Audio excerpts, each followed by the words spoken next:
Hi, Dreki. Hello, people. Hello. This Hello. is Hal GD&D, a 5th edition homebrew setting world, some homebrew gameplay for Dungeons and Dragons. Um, I am RJ, the GM for Halgia, and thanks for watching this past, present, or future. If you feel that you like our shenanigans and want to support us, please follow and subscribe are the words to say. You got it. These are our players, and who are you? Hi, I'm Larry. We'd be a beholder. I play Ryan, the human Rune Knight fighter and artificer. Hello. I somehow play Faye in this session. I did not think I was going to, but I'm Faye, playing Faye, the half-elf warlock of the Fathomless Aberrant Mind Sorceress. Hi, I'm Jackie. I don't know what is going on today. My brain is confused, but I do know that I play Mickey, who is an ASMR Warlock Cleric. Got it.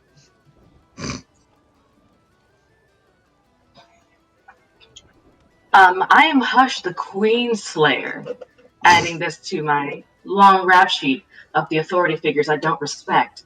My name is Kira, though, usually, and I play Hush, the Arcane Trickster Rogue Tabaxi. And I am Micah. I play Quinn, the Eladrin Phantom Rogue / fighter.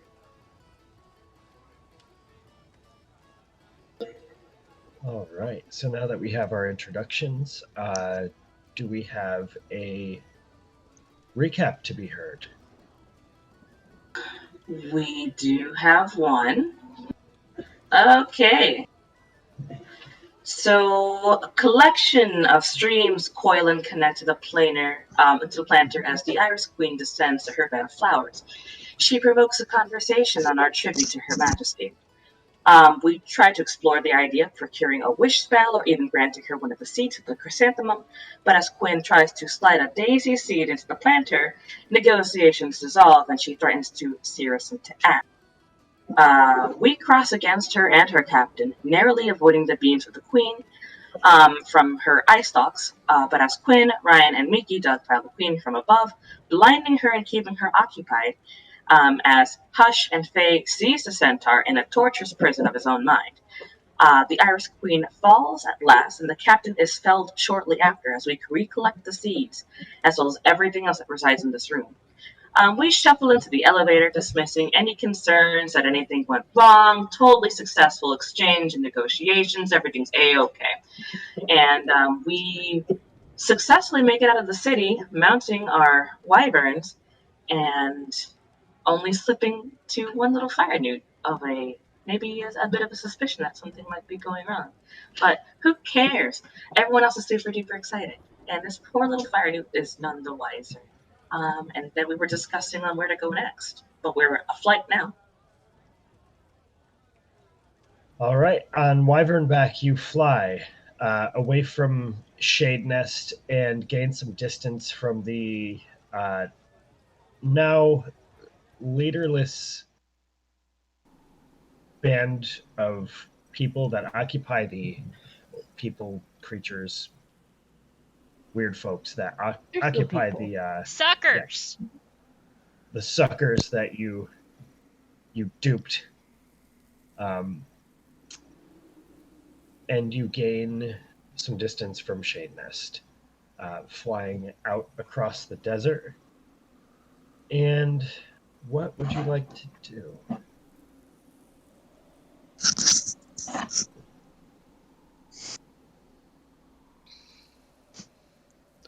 Find a place to make camp. Would be decent. Yeah, I think pretty much just put as much distance between us and Shade Nest as possible for the day's travel, and then take a break. I would like to be keeping a very strong eye behind us to make sure we're not being followed. I will assist on that one, whilst also looking out for camp spots that are hidden away. All right, so let's make a perception check for those of you who are choosing to do so. Terrible. 18 total. 18. Much, much lower. All right, so keeping an eye out, it's a little tough to see out here. I think we decided that this was around evening time, right? Yes. Maybe. You're flying as the crow does, I was assuming. Oh yeah.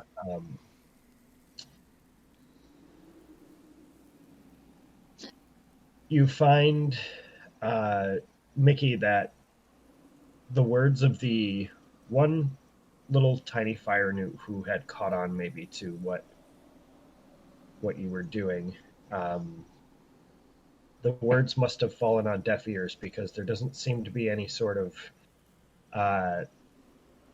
hunting or following party absconding from Shade Nest toward you. You do see that there is a road nearby. You don't see travelers really on it or anything, but you do see that there's a nice little area between two giant sand dunes where the shadow has cast, keeping this part of the desert cool, and may give you a nice spot to land and camp. I will point it out to the group.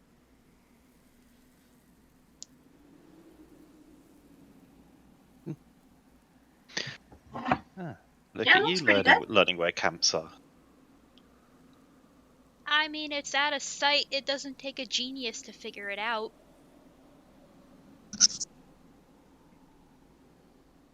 Okay. Whatever you say. Fuck you, dude. As a board certified genius, I'd say that she's correct. And what board certified this? The Council of I mean- Touch? I mean, she's certainly certifiable, that's for sure. She can't even Yeah, read. look at What do me. you mean? I could read circles around you. Don't start. I know. I was just making a joke. It wasn't funny. Then why do I see you smiling? It was a little funny. You think you can read?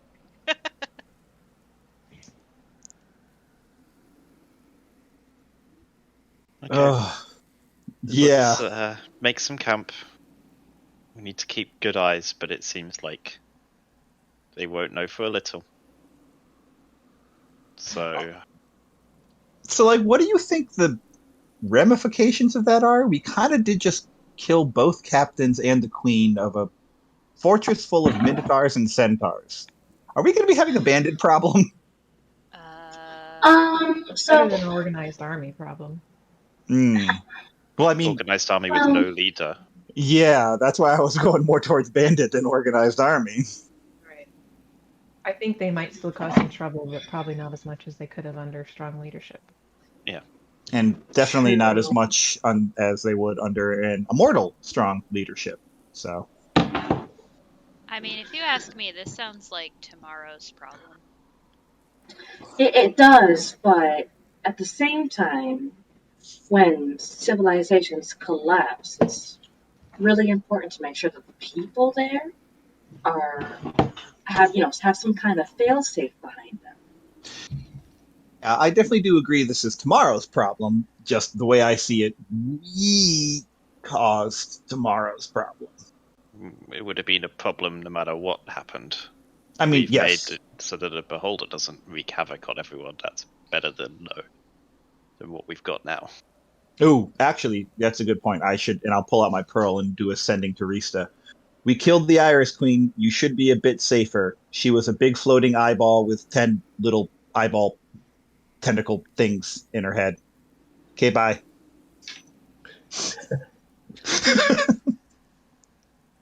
You get a message back.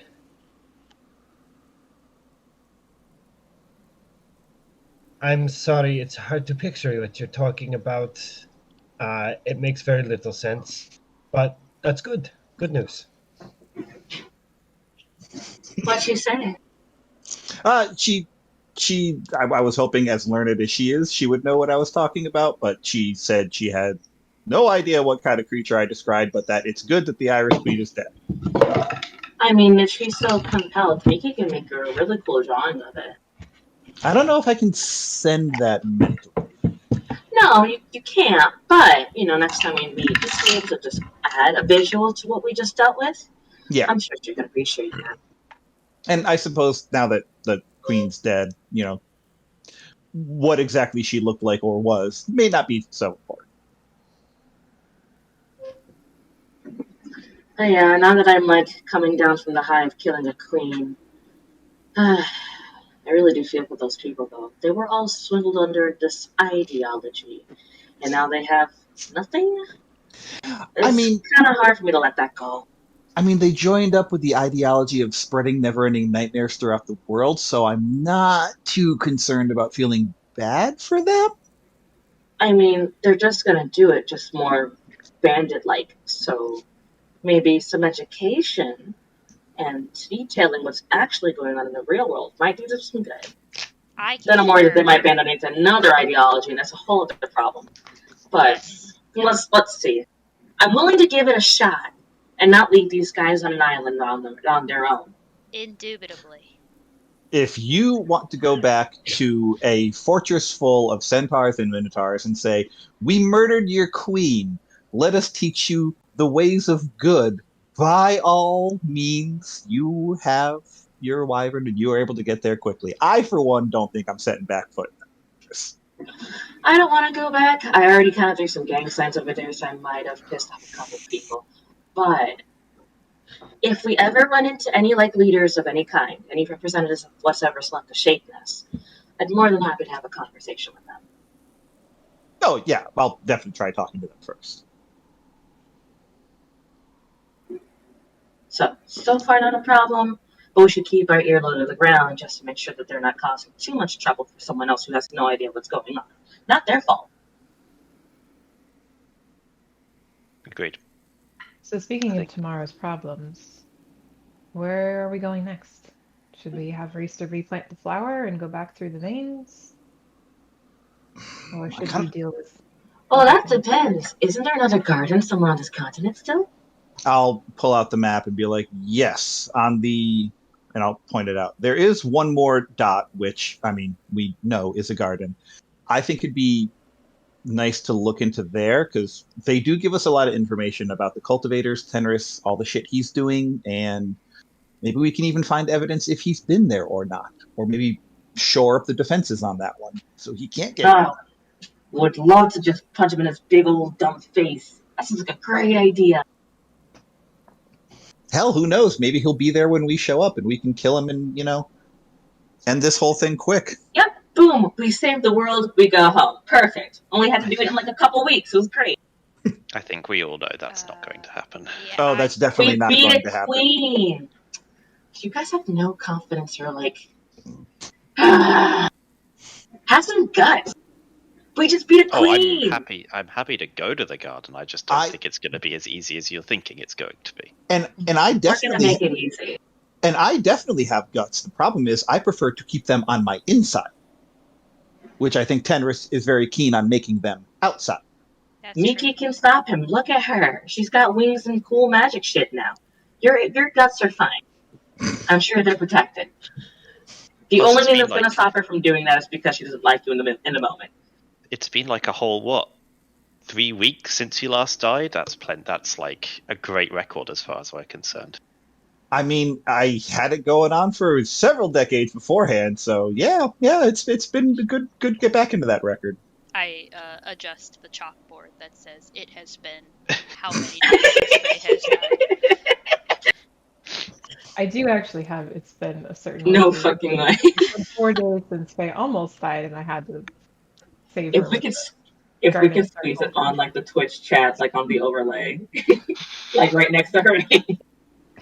Listen, you almost died in the first god. Both of you almost died in the first goddamn session. So I don't want to hear this shit. How many days has it been? 4? Since Faye almost dropped to 0, but I don't know if that counts because it wasn't death. I didn't die. I just got sapped a little hard, and I just kind of fell asleep at the time. I was tired. If Very we tiring day. if we make it through this campaign with the only PC actual death being Quinn killing Faye with the book, I will be ecstatic. Quinn's I doing aging. I don't think that's going to be the case. No, it's not. So we So, go to check out the garden then? Yes, Yes. absolutely. Whatever is the However- easiest route to get there. I will So- happily take first watch and do what I've been doing before and do a little bit of crafting. Can I do it with you? Of course. Yes! And she runs over to you with like her arm full of food. Alright, I'm ready. Okay. I'm going to use the tier 2 transmutation component, RJ. all right, hold on one sec. So how are you guys setting up for the evening? Like you've set up camp, you have a little fire going, and nice little camping spot between sand dunes. To mark your location on the map, you are right about here. Okay. And how are you planning watches or what you're doing? You two are taking first watch, you said, to craft. Yeah. With I'm guessing with Faye. Oh yeah, I'll be up. All night I'll be long. up the whole night. Oh yeah. And then are Mickey and Quinn taking the second watch for the evening? Sure. All right. So first of all, roll your party watch perception checks for the three Should of I roll you. at disadvantage because we're crafting, or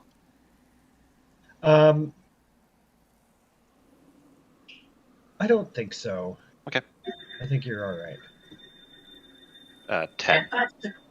Natural 24, total of 20. 22. Okay. All right. So we'll get to stuff like that in a bit. Let's talk about crafting. So Ryan, you are working on Trying to finish what you think I've been doing for the last God knows how many episodes. Tier 2 component, which we got from the Iris Queen's place. Oh god. Gotcha. Please. Oh, it's a 26. 26. And that will give you, for a 3 benefit item, 26. Let me go into my stuff. I think it's 50% because it was tier 2. Tier 2, it would be 25%.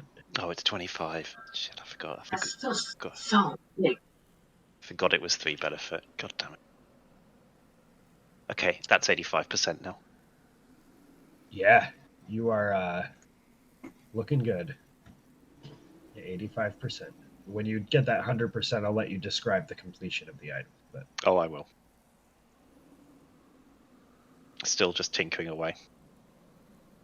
Sorting a couple of things out. nice. And Hush, are you still working on footwear? Yes, sir. All right, roll your cobbler's check. And That's gonna be what? using tier 1. That's Okay. all I got left. That's going to be a 19. What else am I adding? No proficiency bonus, but Dex. so 24. 24. And we decided this was a 3 benefit item? Yes, it is. All right, so 15%.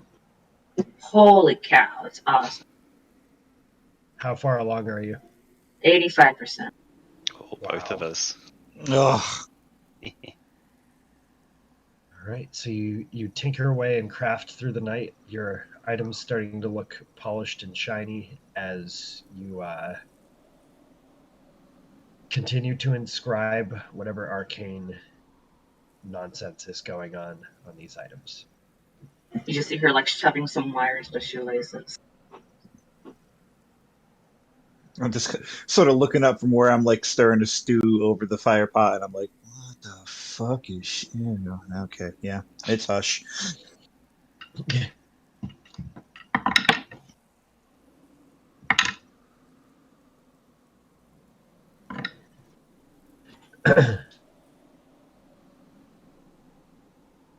Your watch goes by uneventful, and you don't notice a whole lot out in the desert out here. It's very quiet. You feel very, very alone out here. It's both a good thing and a welcomed virtue from being surrounded by all the crazy people up at Shade Nest and all the time at the Cold Quest you had spent. You're with friends, so you're not lonely, but the cool desert air just continues to give you solace here.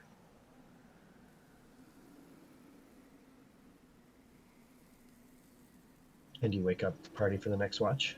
Mm-hmm. Oh, yeah. As usual. I wake Mickey up. It's your turn. Ugh, Enjoy. Yep. I hate you. Do you, though? Yep, Or is it just that I woke you up from your sleep? you're the worst person I think I've ever met in my entire life. I know how much you mean. I'll go over and kind of like gently place a hand on Quinn's shoulder and be like, "You're probably already awake, huh?" Yep. Okay, But I appreciate it. no problem. All right, Quinn, I'm going to bed. Fucking bird. Good. Faye and Hush, roll a quick perception check before bed. Oh, I'm not going to bed, but yeah. That'd be 17. 15. 15 and 17? Mm-hmm.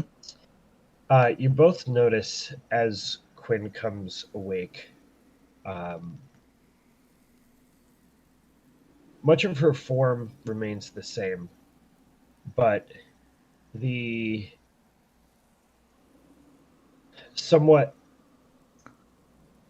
what you've seen, the volatile changing headdress type thing that she wears of wintry foliage has changed and is now an adornment of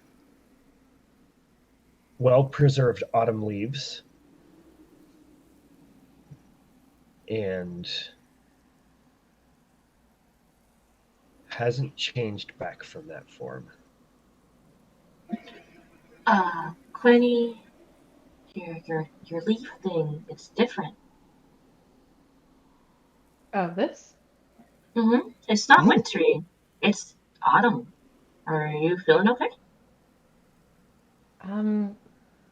Yeah, I mean, I do feel a little different, but not in a bad way, I guess. Lighter, I guess. But Lighter? I mean, well, if you feel like anything weird or if anything strange comes and talks to you, let us know. I will. I don't think it's something bad. Yeah. So this isn't normal for you, right? It can be. I'm not really as in touch with the Feywild as other Eladrin. I can't really change my form purposely like some can. It just sort of happens. It's more that I haven't felt like this in a long time, but it is something familiar to me. Are you feeling happy? I wouldn't go that far. Well, either way, Regicide is a good look on you then. Mm-hmm. Well, Now thanks. that's board certified. You two go off to sleep, and Mickey, you also pick up on that pretty immediately with your passives.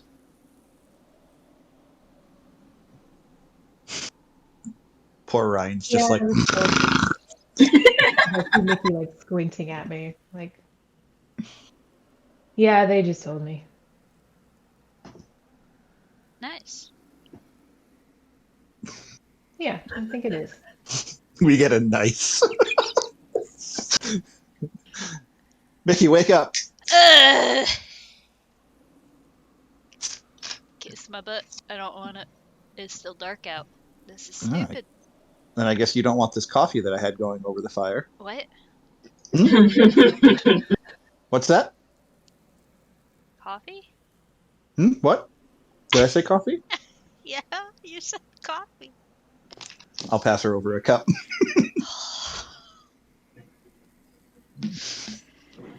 I can only imagine just her drinking from a 2-liter bottle of just straight black coffee. Oh yeah, 100%.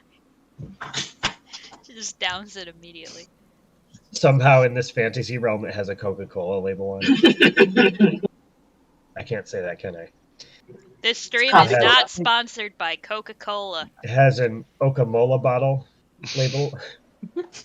Which is the gnomish word for black coffee.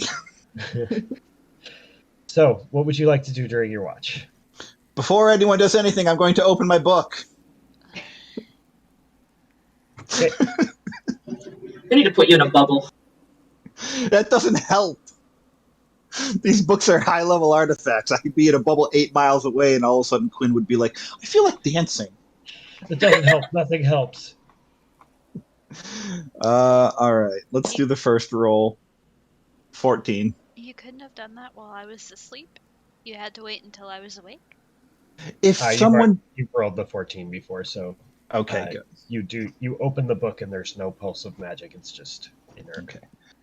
Well, last time you got upset that I died while you were asleep, so I figured if anything bad was going to happen, you are really good at healing people and, like, getting rid of bad magic. Correct answer. Carry on. Thank you for You know, your if you're- approval. If you're that tired, Mickey, you can doze. I can keep an eye out. Yeah, we'll be fine if you want to go back to bed. No, it's fine. Unless you two want some, like, alone time. No. Okay. What? I just figured I'd ask. I don't know. If you need to, like, talk about something, I should give a very pointed look to Faye. Fucking get me. I mean, I think if we need to talk about anything, we would just talk about it regardless. So. Oh, okay. I'm gonna. Mickey just in her head hears Faye going, I'm gonna kill you. I gave you coffee. This is how you do me? Alright, roll an Arcana check for your first 2 hours. 16. Right. That puts you at something. 265. Okay.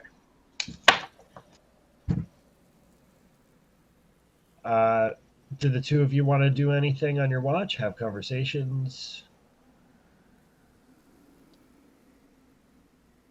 Do Mickey, if crafting? you don't mind, I was going to actually do some reading too. Is that okay with you? That's do you want me to go over there and do fine. it? I have something that I can do anyway, so go read. I'll go be over here by myself, alone, We can I mean, talk and I'll read at the same time. alone with Yeah, I my can read next to you if thoughts. you like. I just figured you'd not want me near you while I open this thing. Yeah, We- that's true. That book has literally killed people. We can talk and read at the same time. It's not hard. No, it's fine. Go ahead, read together. I In mean, each if I'm other's- opening in it, each- I'm opening it in over each other's where no company. one is. Back to back. All right, go ahead and roll your d20. Hey, Boy. I don't think there's going to be another kill one in there. You already got that. So, although it is the necromancy book.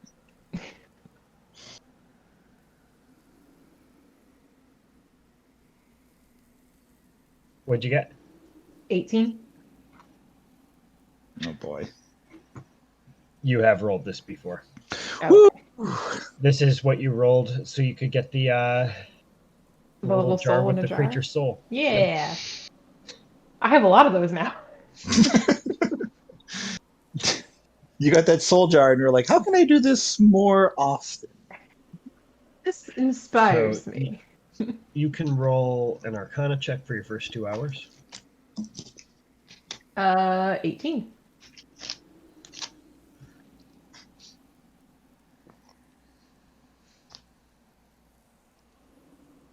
Perfect.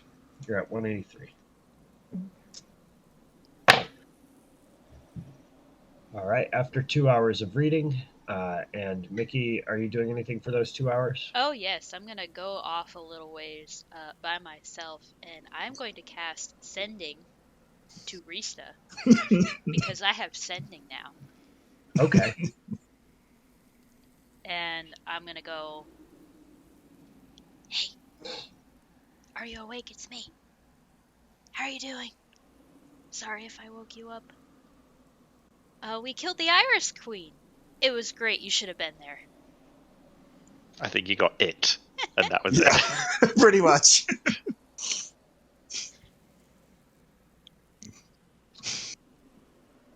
Almost immediately, you get a response. The telepathic voice tone sounds excited and longing. She goes, Miki? I'm awake now. I miss you a whole lot. And that's great. I'm just hanging out with a big gold dragon. Well done killing the Iris Queen. You hear telepathically, breaking the barriers between sound and electrical thought signals, the snoring of an ancient gold dragon.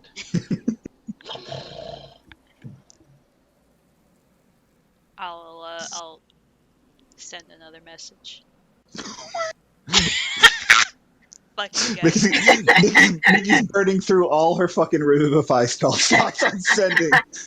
We're gonna get the long distance phone bill and like, what the shit? Oh, I did wake you up. I'm sorry. I miss you a lot too. Go back to sleep. I'll contact you again soon.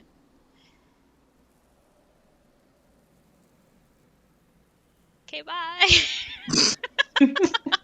Not even love Mickey. No, K-bye is how you end. Okay. Love Mickey's too serious.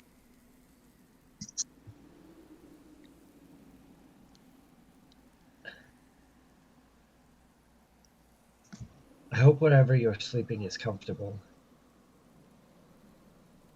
And I will, of course, dream of you this night. Until next time. Okay, bye. Okay, I have one spell slot left, and this time I'm gonna send a message to Magda. Okay. I fucking hope we don't have combat. It's a long rest. Yeah, we're sleeping. She already took her long rest though, right? No, I got 4 hours. You're reading of a sleep. book. Yeah, you're reading I'm a reading a book. book. Mind your business. Okay. Hey, Mama. It's me. I can do this a little bit each day now. I was just checking in to see how you're doing.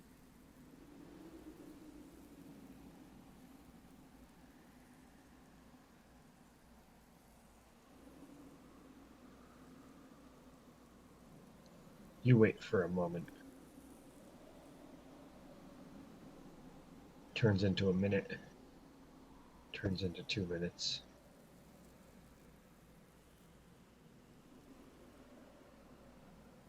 Mickey?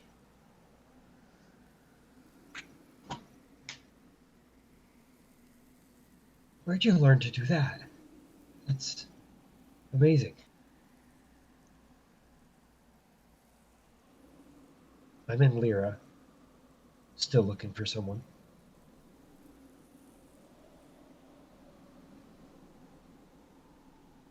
How many words does she have left?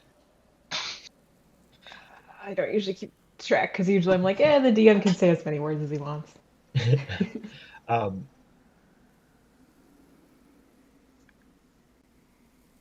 This town has strange history. I'll tell you about it when I see you again. Love you. Good night.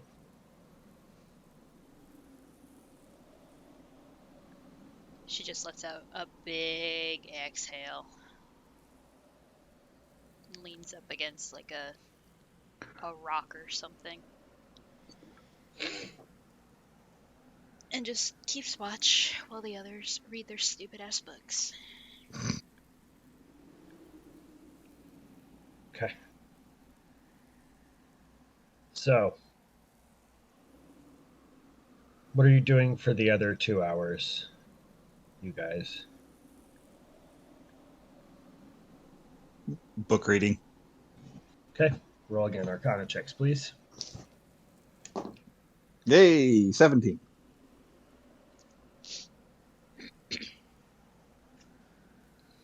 $282. I'm gonna close the book up and go Okay. sit over by Mickey for the last 2 hours. All right.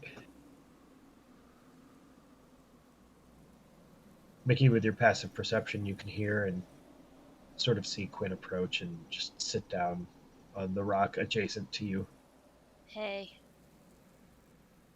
Hey. did you finish your book? Not quite. I think I have quite a bit to go, but I'm done for the night.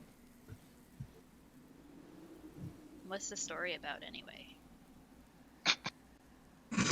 It's not so much a story as trying to comprehend the fundamentals of magic, which not my forte. So it's taking a little bit to get through. That sounds horrible. It is sometimes, but I think understanding it better might make it a little bit less daunting. All I'm saying is that when we had to read like practical uses of magic or whatever in school, it was probably some of the worst times in my life. And people would make fun of me when I couldn't even cast a little bit of fire or whatever. Jerks. And you seem pretty magical now. Has that not always been the case?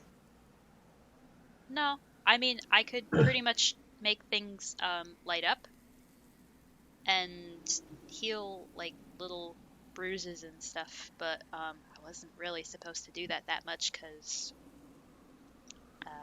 yeah.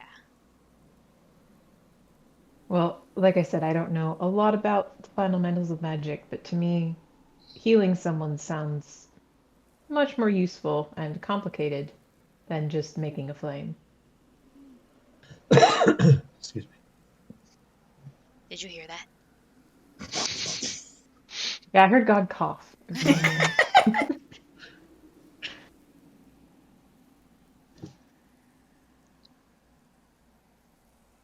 Well, we have all these books if you want to give them another try, but if not, that's fine too. Seems like you've got a pretty good grasp on your magic as it is. I do okay. I mean, I'm still learning new things.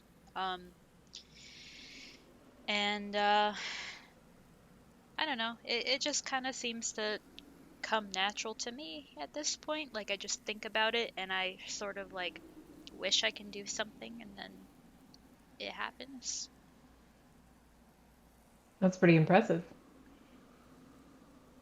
Most people have to work a very long time to get good at something they want to be good at. I mean, I still gotta work and stuff, just I guess maybe in a different way. A lot of it is like faith-based, which is interesting.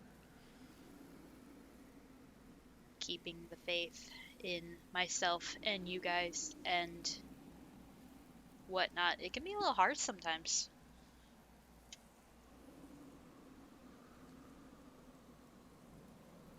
Yeah, I imagine it's hard to keep that up. It's hard to keep that up normally, never mind when it's tied in with your powers. But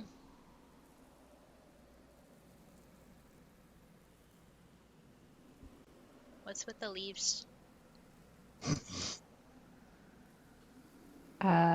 this was a gift from a friend a long time ago. She put a minor enchantment in it, just sort of reflects my current life force, is how I understood it, which is to say not at all between you and me. But so I guess it just reflects me a little bit. Oh, that's cool. Yeah, it's good to be feeling a little bit like my old self again, but at the same time I'm not exactly that person anymore, so we'll see what comes of it. Yeah. I mean, we've all changed, I guess, as we've traveled. And I know you've probably changed a lot because you've seen a lot. How old are you exactly? 300. Whoa. Yeah, I've seen my fair share, but That's kind of cool. there's always more to learn. Yeah, I guess so. You don't get, like, bored? Like, you don't feel like you've seen everything at this point? I feel like I've seen barely anything. Whoa. There's a lot of world out there. Okay, what's the coolest thing that you think you've seen so far? Oh geez. Coolest thing I think I've seen. Mm-hmm. That's not from around here. Well, I mean, there's a lot of strange things in the Feywild. I guess I didn't really think of them as cool before I came here and found they weren't commonplace, but a lot of things that sort of just mess with your mind and how you perceive things. That doesn't sound cool. That sounds horrible. Well, sometimes it was entertaining. Are you talking about, like, drugs? No, not. It was all magic based. I didn't really know what it was. Magic The drugs? ins and outs of it. Not quite. It sounds like magic drugs. This And is Quinn's psychedelic bus tour. We learned we're not supposed to do drugs. Back when Quinn That's was in her very hundreds, smart. Yeah. she used to have a hippie bus, a VW bus painted tie-dye. Yep. Sergeant Quinn's Lonely Hearts Club Band. Sorry. Continue. So the Feywild is full of drugs. No, not quite. I don't think they really need drugs there. There's enough strange things without them.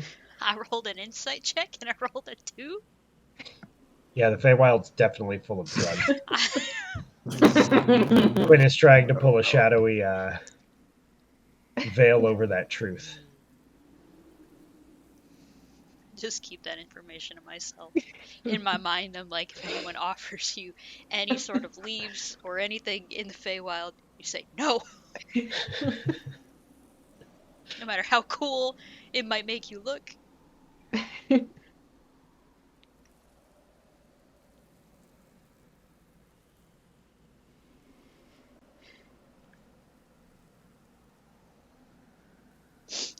Okay. So, the sun rises and you wake up the rest of the party. on to the next day's travel, and it seems that you are. I mean, I knew this beforehand, but it seems like you guys are talking about going to investigate the other black dot on the garden map. Let's do it. Do I need to change some spells? Fuck if I know.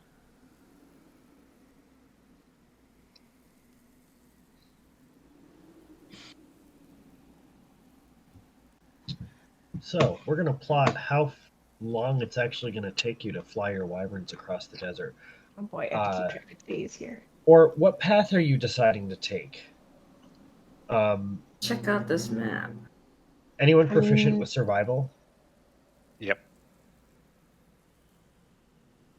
I've got I would expertise. say probably a straight path, unless you think there's, Yeah. unless we feel like we need to stop somewhere else along the way or follow the trail for anything. But we're on Wyvern back, we might as well do straight Do- line. Do like the wyverns do. All right. So survival roll from anyone proficient. 31. 20. Natural 20 for 31. Natural 20 for a 24. You guys both rolled a natural 20? Yep. Yep. Oh, shit. All We right. teleport to the garden immediately. So here's what We you can- know with 2 natural 20s. Ryan, your knowledge is based on just what you know about Persoth and the desert and the place that you have lived. Jesus, phone. Tell him to shut the fuck up. It's the Jesus You're, phone. it's the Jesus phone. My laptop is not charging. Quinn, Sorry. your knowledge is based on just the experience of dealing with different climates, and so many different landscapes over your 311 years. You know that flying in a straight line, you will be spending probably 5 days in the desert before you even get to the mountains. It's a long flight.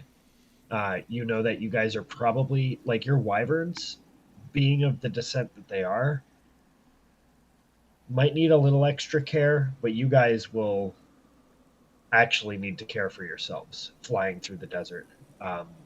You will need to stop often to try to find cool spots, try to have a you can't just fly across the desert and let the desert sun beat down on you for hours and hours and hours of the day without resting, drinking a lot of water. Like, you're going to need to plan your survival course. But the two of you, Alright. I'll take Create or Destroy Water as a spell. I already have that. Alright, never mind. What if we just like took the decanter of endless water and geysered it in front of us, so like there's a rain mist falling on us as we fly across? Yo, like an That's actually amusement pretty park? That's Nice. actually so rad. Yeah, like it's like pretty freaking smart. yeah. Look, a rainbow. Look, another rainbow. Like a rainbow in the dark. Look, 2 rainbows. It's a double rainbow. What does it mean? None of you got my Dio reference. Get out of Who? here. I did not get your Dio reference. I'm sorry. Whatever. Who? Sorry. Whatever. Not even forgiving you. Everyone loses inspiration.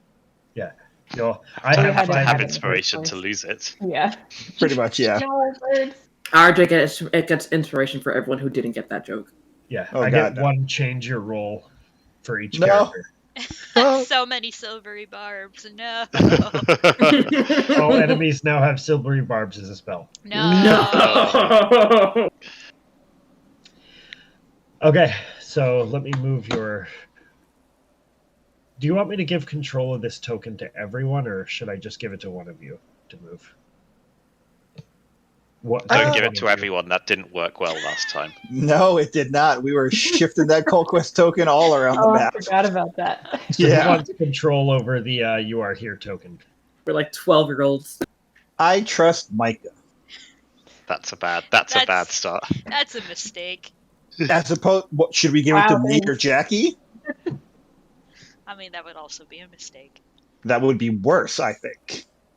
Micah, you have 50 Shades of control over the Mistakes. token. Okay. Got it. Here's where you are. Got it. So, on the first day, I will first roll a thing. Okay. Also, Ryan, I forgot to share this with you. You know that flying in a straight line, you will be passing over the city of Jalu, and you know that this is the capital city of Prasoth, built on a strange oasis in the middle of the desert, and unless you want to land there and like go there, circumventing that city is probably a good idea, because you're pretty sure that any group of 5 wyverns flying over the top of a city is probably going to be noticed and questioned by the local authorities. No fly zone. Got it. Imagine Not a town where enforced, though. flying isn't allowed. Sounds like a loser place to me. Yeah. I will pass that information on. Do we think we need to make a stop there for any supplies? Or just fly straight around it? Maybe for some components, but Could be that's useful. really all I for can think about it. components, but Oh yeah, it would add. I'm fucking rich now. I have so much money. Well, It would do we add have? half a day or so to stop there, and You we'd could have always to land stop wyverns outside. the city somewhere. Right. Yeah, Well, do you have enough components to do crafting till we reach? There's a city down near that garden. We can stop there for components. I open up one of the side pockets of my backpack, and it is full of components. Yeah, I've got plenty. Okay, so yeah, I say we skip past Jalu and we'll hit up a town at the end if we have enough food to last there. I think we should. But I would say the worst case we could do is we could always go to the Cold Quest as a sidetrack if we want to. Go back. It's You can true. always I pick wouldn't mind- components up there. I wouldn't It's mind very going back safe there. Yeah, I like it there. It's Oh, I wonder what would be I drawing know, Mickey what- to the Cold Quest. It's confusing I don't- to me. So I don't know, Ryan. I can't think of a reason why she'd want to go to Cold Quest. Can you? no, neither can I. No. Yeah. No, nothing. No. I think she really liked the architecture of Forven. yeah. No. it was, That was it. Yeah. It was nice. Yeah, those curves Mhm. on the buildings Yeah. were very attractive to her. Yeah. So we could do that. We could essentially fly to the Cold Quest, Huge stop off there. Tracts of land. And actually, when it comes to Manyalu, the other city, just as a reminder, in session 0, there was a very, very small, measly port outside of Manyalu that you guys have been to before, and that's how you travel to Rylay. Mm. That's Oh, really yeah. cool. That would be just Quinn, Faye, and Hush. That's where you guys came in. Yes. So we could even take that up to Port Dowd if we didn't want to fly anymore. Agreed. Mm-hmm. So not stopping in Jalu, flying around it. Yep. Got it. Flying to the Cold Quest. If we need to, Mm. which I don't think we will. I don't think so either. I think we're fine. I'm getting a message that says we need to go to the Cold Quest immediately. Oh, who from? Cogs, Aaron. Insight check. Oh no need.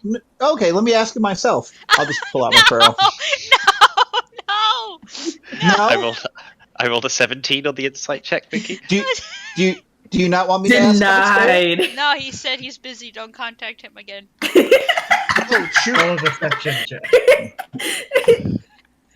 I'm busy. Come again. 17. Oh, we need to roll off again. God damn it. I got an 18 on my insight. Nuh-uh. I rolled a 23 on my second insight. 10. I imagine Oh. we're just shouting this back and forth to each other on the back of wyverns as we're flying. Oh yeah, this is being shrieked at high volume. We alert the Jalu guards. You went 22. You went 22 years without her, Mickey. You can go a few days. All right, so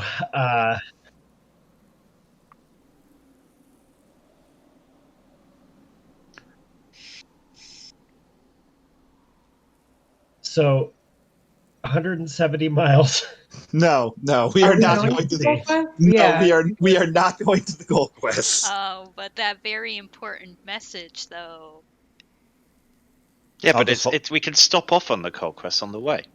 I'll It's just. not really on Jalu the is way, though. Jalu It's is a whole 50 other- miles away. Yeah. This is just. Oh, I'm glad it does this in miles. I set this up. Wow, impressive. Nice pass, Congrats, RJ. past RJ. Good job. It is 190 miles to Manyalu. Yep, 220 miles to the Black Dot. Oh, how I'll- far is it to ride? And if we stopped off at the Cold Quest on the way, it's 230 miles Yeah, to the Black Dot. we'll see what happens after we go to the garden. If you want to take a boat from Manyalu, or if you want to fly directly to Port Dowd, which would lead us over the Cold Quest, we'll talk about it after that. Okay, I'll let them know. So, where's the destination? Where are you guys going? We are going to the garden. We are bypassing Jalu.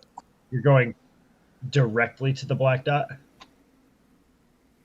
Mhm. Unless, Yeah. like, in the days leading up to it, something else happens. But Yeah. If we Okay. get contacted by Cogs Terran and he's like, the Cold Quest is on fire, like, obviously, Mhm. yes, we'll go there. or Whoa, if we what end a up needing to stop by coincidence. Manyalu first. That's literally How what fast- he just told we- me. 60 feet for the Uh, wyverns. Okay. So that At least- doubles your travel speed. At least that's what I think you said. So we're going to do this 50 fast. 50 feet for the wyverns, sorry. 50 feet for the wyverns? Yes. Okay. Yeah, so 220 miles to the Black Dot. You guys can travel about. Depends on how hard you want to push them. How fast do you want to get there? At a normal, easy pace, you can travel about 24 miles per day. So that would make your grand total trip So Very 9 long. days. 9 days.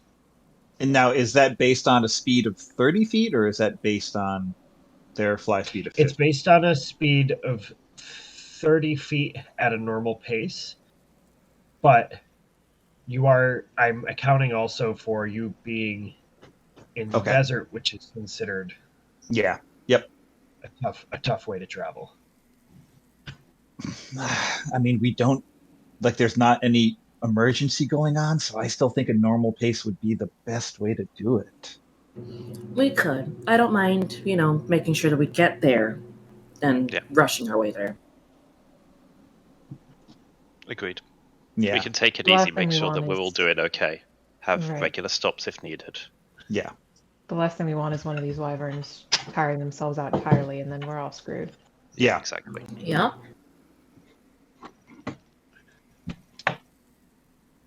All right, so let me just pull up a quick thing.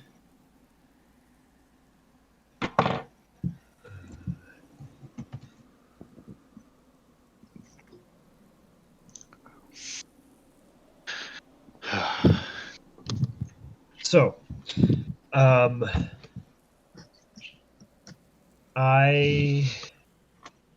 so we're gonna go through this day by day and night by night.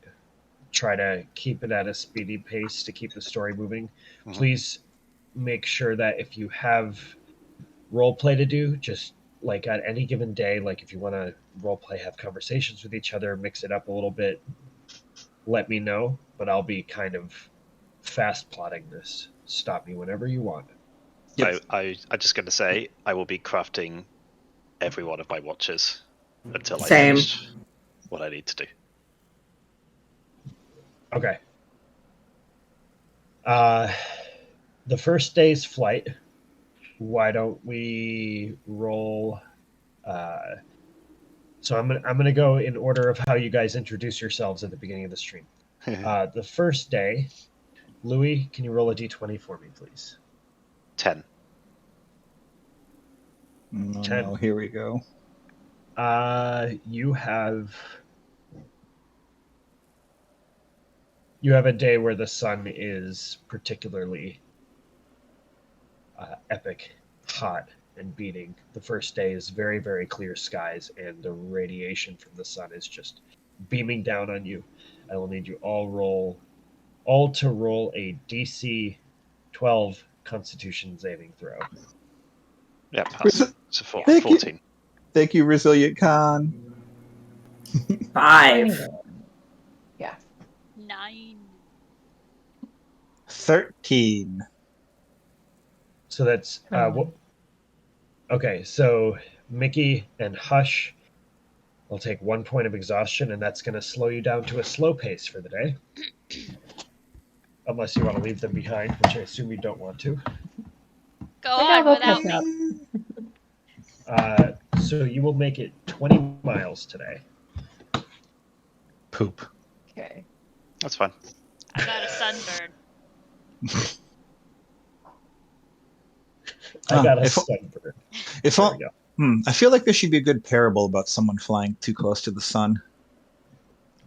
Someone write that out. Iroquois. I've heard about this. It's Iroquois. Oh, yeah. So you land in a shady spot for the evening. As you do, you guys are setting up your watches the same way, or would you like to mix up company? I'll let Mickey take first watch because she's clearly tired. Oh, you'll let Mickey take first watch. Who are you, my dad?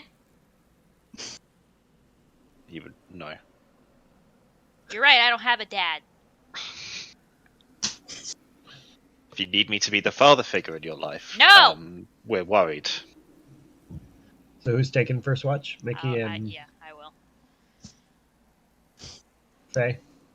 I mean, yeah. Anyone else?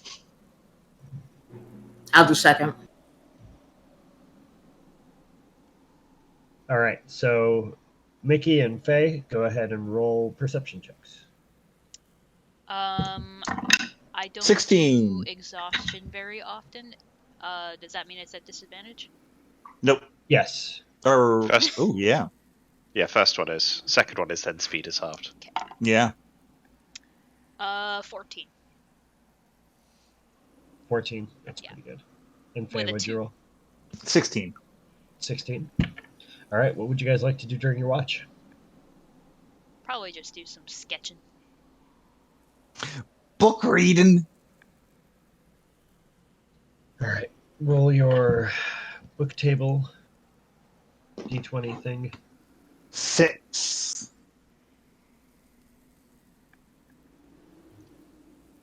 Please don't smile. Please don't smile. Please don't smile. All right, I need everyone to roll a wisdom saving throw, please. Including me? No, not you. Okay. Including the sleeping people? Yes. 15. 13. I rolled a 28. I heard 3. The 13 I rolled. 15. 23, and Hush, what'd you roll? For perception, For Wisdom wisdom save. saving throw. wisdom save, it's gonna be 19. 19. Faye, tell me a joke, please. No Boy. Oh no. No. She has so Oh, many. no. She thought you'd Oh, never no, ask. Ryan. No. Why are thieves really good at being quiet and stealthy? Because their armor is made of hide. Hmm. that's what I'm laughing at. I didn't pass that So check. you feel compelled to tell this joke as you open the book, and this like second voice like almost pours into your vocal cords and comes out with you, and Faye's voice comes out in this two-tone weird sound amalgamation and comes out with this joke, and all four of you, like you two, like trying to Oh, or no! you three trying How to does a sleep. 28 fail? Hold on. I haven't gotten to that yet. Oh boy. I haven't finished describing yet. All three of you that are trying to sleep, you just open your eyes for a minute and hear this joke coming through with two voices. And Mickey, you hear it and you're just looking over at Faye. The joke falls and the book goes, "This one didn't land. Do better next time." And you all save.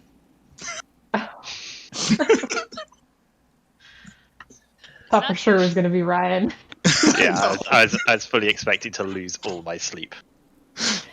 Mickey just kind of glances over and she goes, "It's not too often I agree with those books, but I think it's right." And then she goes back to sketching. Okay, I'll try to do it again. Hold on. Did you close the book and reopen it? No. I called her bluff. All right, so roll an Arcana check for the first one. 12. 294. Perfect. Yep. Roll a sketch check for me, please, or whatever you're sketching. I'm assuming this is also a disadvantage, yes? Yeah, it's an ability check. It's fine. Not great. 8.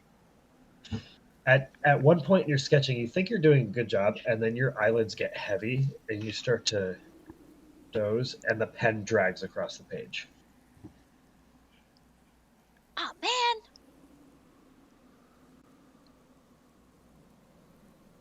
Well, Iris Queen is gonna have an unusually large stock, I guess.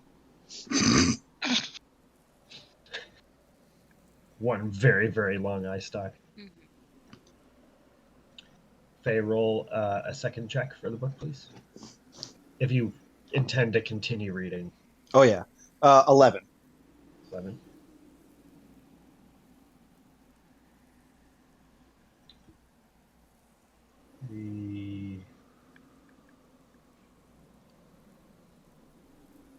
How do I do math? It depends on the math you're doing. I have an English degree. Usually you just add the numbers together. Okay, you're at 305. Cool. We'll get to that in a moment. So, your watch ends, and you wake up the other three. Everyone else waking up? I, obnoxiously shave Ryan. Time to get up. Time to wake up. It's wake time. Oh, thanks. I had a really good sleep. Fuck you.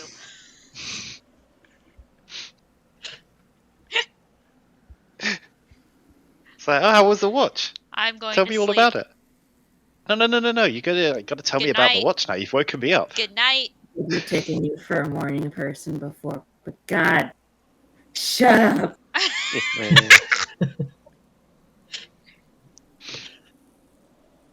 Mickey, you pass out almost immediately. Mhm. Faye, although I know you don't need to, you also feel compelled to pass out. Ooh.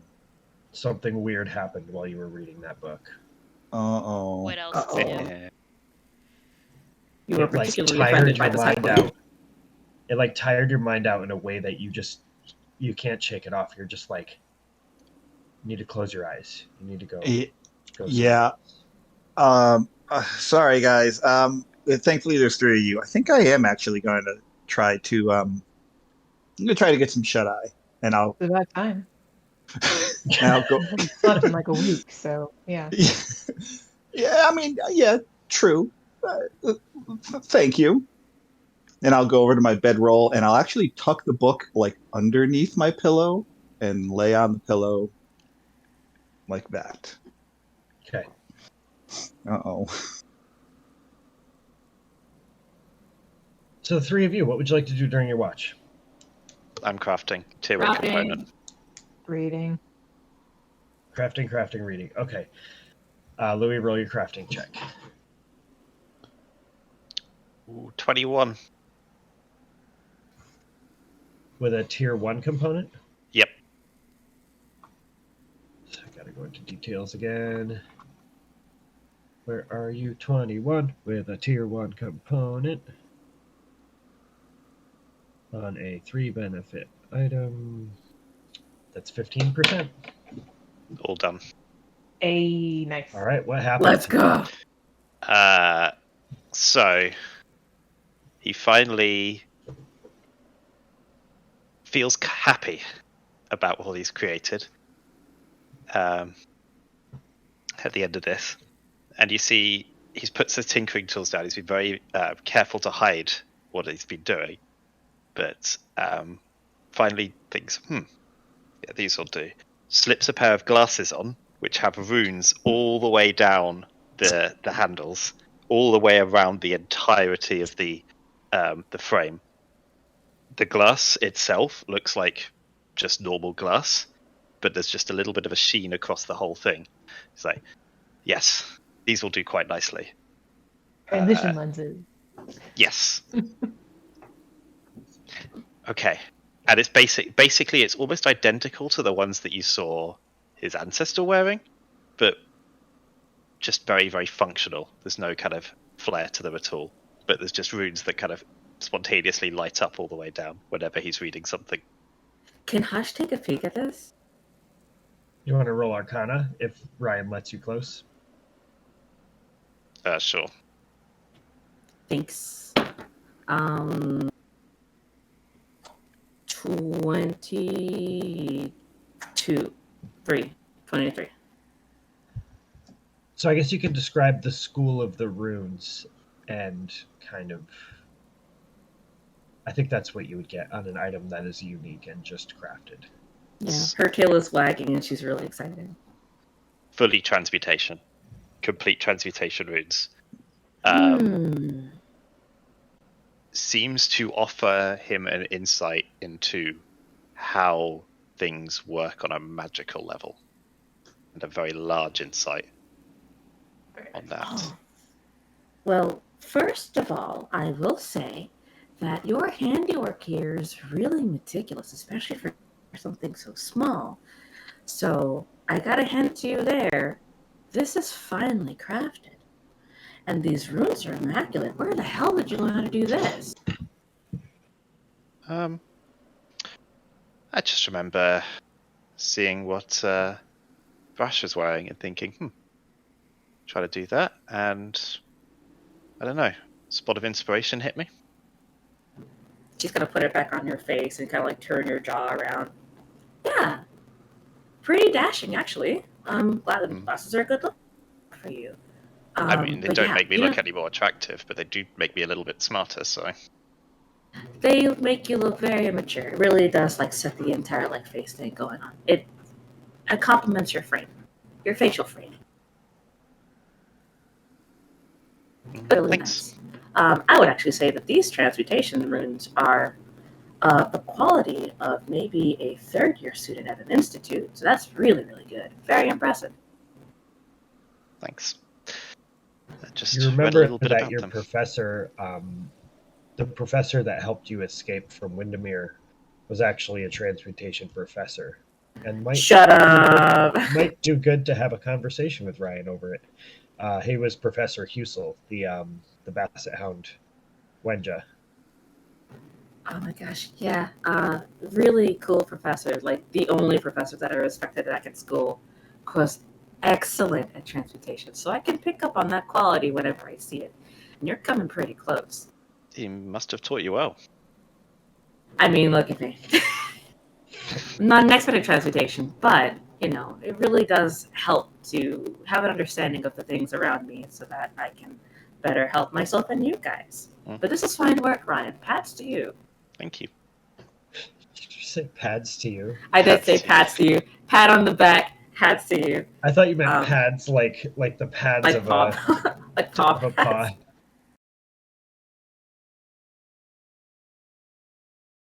Pads too. I took my time yeah. over it, as you can tell. Yeah, you've been like really busy between this and your cool hand axe. You've gotten a lot of shit done. I don't know if I'll be able to finish mine today, but I could use your help if you're not busy.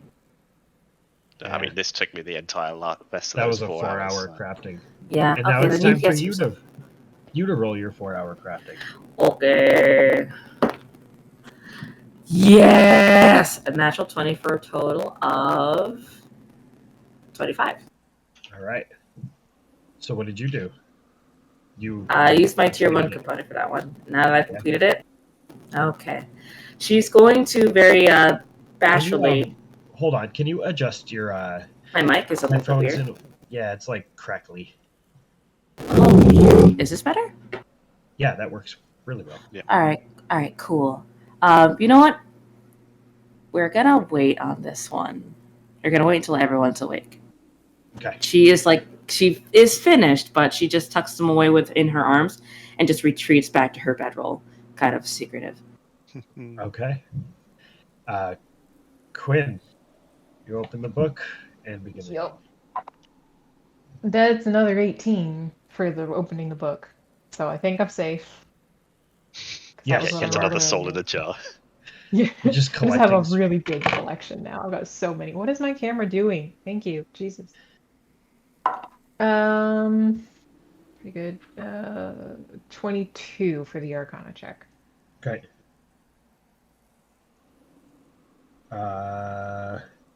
205. Do you want me to do the second one? Because I'm going to read through all the way through. Okay. 18 total for the Arcana check. 223. All right. The group wakes up. Wait. No, we're going to take our break here. Oh no. Oh, good. So we'll be back in like 5-10 minutes. I'm gonna get Thanks some for caffeine. watching. I love you. I love you too. God. Oh, we can say that to the non-watchers, but Mickey can't say that to Rista. Got it. Good. Listen, we've only been like officially dating for like I don't know, a week and a half. It's too soon. Yeah, I know, and It's 5 pretty- of it has been spent So away basically, from her. they're married. Basically, Yeah, they're we married. haven't It's even very- moved. It's looking We pretty haven't serious. even moved in together yet. Come on, I can't tell her I love you yet. That's not the way it works. What's the equivalent of a Anyway. fantasy U-Haul?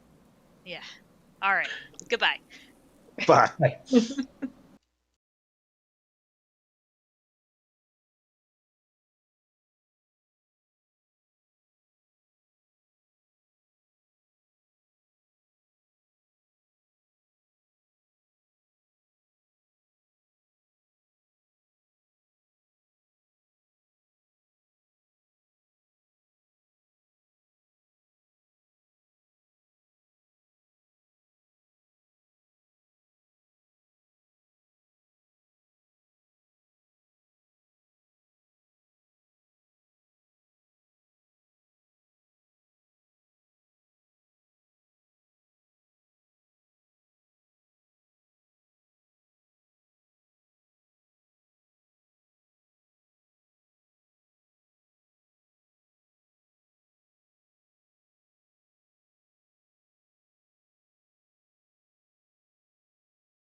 Okay. Amazing how they stop bullying me as soon as the stream comes back on. Hello, stream.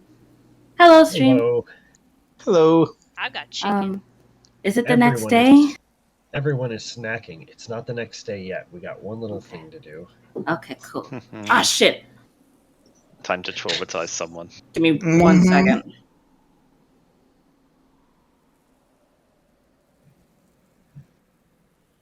As Kira comes back with a vegetable to complete the meal spread across game screens of chicken, breadsticks, and I don't know. What's a good vegetable? Brussels sprouts. Okay. Steamed broccoli. Bag steamed vegetables. You can Fascinating stream, right, viewers? Yeah, this is how JD&D. Where we talk about how to make a proper balanced diet spread across 3 different people. Pay attention to our other stream where we describe easy meals made from leftovers. We call it middle class cooking. The rest is 4 leftovers from. I call it 30-minute meals with Rachel Ray. I call that a lawsuit. We're very good at that. We are. I don't think it really matters much if we name drop big companies on here. No one watches except CJ. Hi, CJ.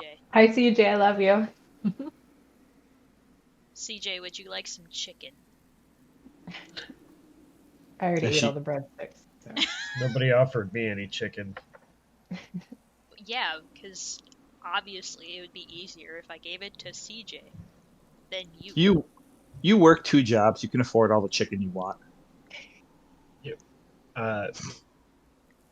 People forget Bird that time is a big piece of economics. And where's my time to eat the chicken? Where's my True. time to eat the chicken? When you're driving between jobs. I have a massive plate of very greasy, sauce-laden chicken wings that I'm just smashing in my face as I drive. In your Camaro. You got a match, you know? I have a dog. The cleanliness of the Camaro went Yeah. out the window when the dog came into It's my been life. compromised. True. Oh yeah. But look at her, so worth it. It is so worth it. But needless to say, bought the car long before I got the dog. Otherwise, I would have bought a different car. Yeah. Or not. So, welcome back. We're going to jump back into this. And, Faye, though you don't normally sleep because you don't have to, because of all that eldritch influence in your life, you have this time dozed off in. It's almost like your mind didn't need to sleep, but your spirit did. More of a rest of the soul. And you come into a dream. You find yourself walking on a brownish red rocky surface. You feel the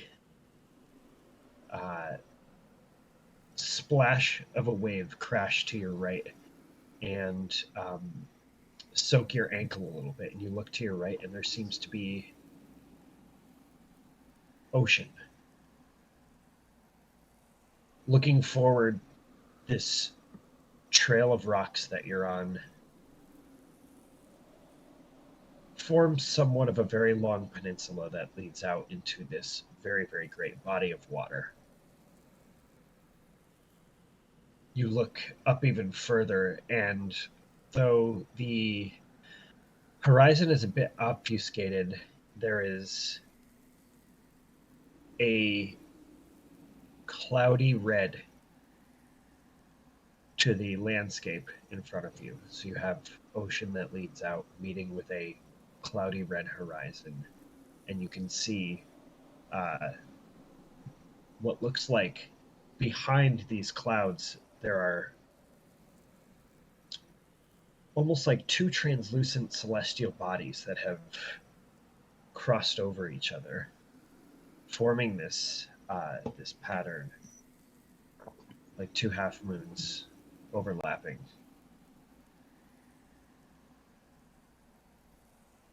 Yeah, I'll progress down that and walk towards it. You continue walking down in these brownish red stones. You skip from stone to stone. Sometimes you have to jump over these little inlets and just continue forth. It's silent and quiet out here. There's a peace to the quiet. There are no voices in your head. Usually there's some kind of something just at the back of your spine, like at the top of your spine where it meets with the brain, that almost speaks to you or influences you in your eldritch power. But right now, that sensation is not around. You walk for a while, what feels like a few minutes, but it's hard to judge distance, and eventually you see that coming from your left side, there is another peninsula that kind of merges with this one, forming a larger one that heads out to sea. And at the intersection, there seems to be a humanoid creature, a person. Well, it's the standing only, there. yeah, it's the only thing that I can see that's not just land and ocean. So yeah, I'll approach it and see what I can see. Right. As you get closer and finally get a good line of sight on this creature, this person, you find that they're sort of looking at the path that you're coming down and with peripheral vision keeping an eye on you approaching. You can see that the person is a human man, about 6 feet tall. The facial features, like this light caramelly skin, very strong looking jaw that is perfectly shaven, and you can see the glow from the eyes with this light violet color, and this like slicked back reddish brown hair. As you continue to approach, you can see the clothes that this man is wearing are very fine, very nice. These reddish brown boots and almost like God, I'm losing the word for this. There's a colored undershirt with a crimson vest. Nice straight slacks. From his hip, you can see that there is a weapon hanging. And he just kind of stands there waiting.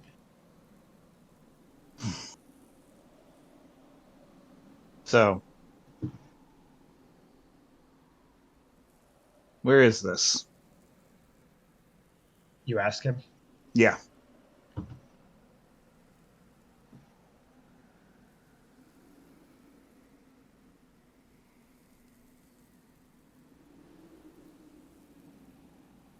You have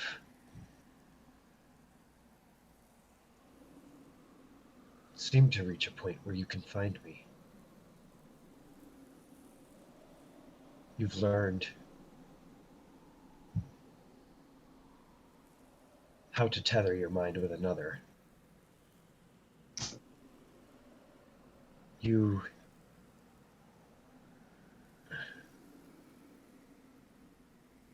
find yourself in my domain.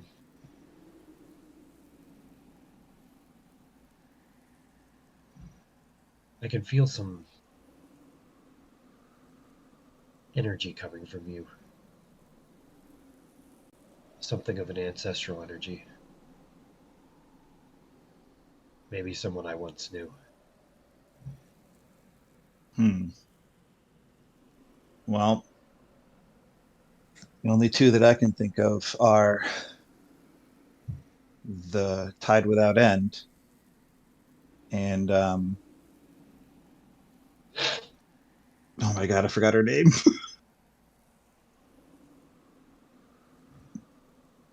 Oh, Dostriel. Dothriel, yeah. It was like Dothriel? Dothriel. Yeah, the only two I can think of are Tide Without End and Dothriel. Either of those ring a bell? Sure. And he looks up at you, and the violet eyes glow in a way that you can almost feel like when you meet a person and their stare just holds that gravity, that weight to it.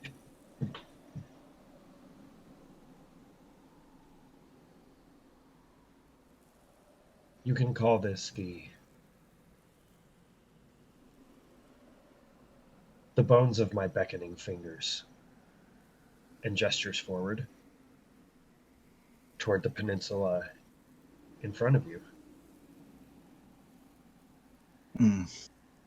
It's a interesting name. Do you wish to walk further, learned one? You have been seeking this for so long.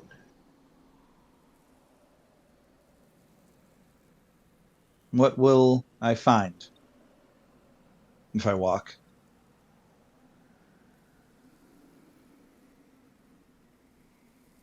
Exactly what you've been looking for, as you've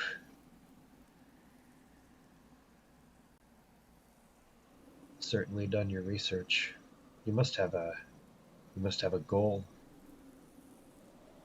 something to aspire to. I do, yeah.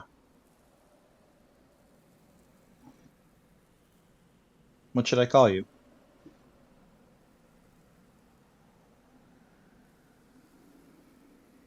Stares deep in your eyes. And right as you ask the question, you already know what to call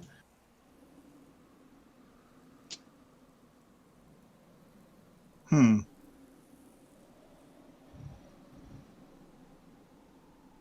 Well, will you be going with me, or is this one of those solo journey things?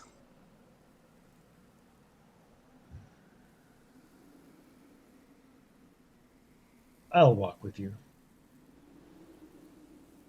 Give you a tour of my piece of the world's bounty. Oh, At least would be one piece. would be nice to have a guide through the latest of whatever magical things keep happening. So, do you want to lead or should I? We can walk side by side. Yeah, and I'll head off down the road. You guys continue to walk, and as you do, you can see that the celestial figurehead in the distance is kind of twisting a little bit in his direction.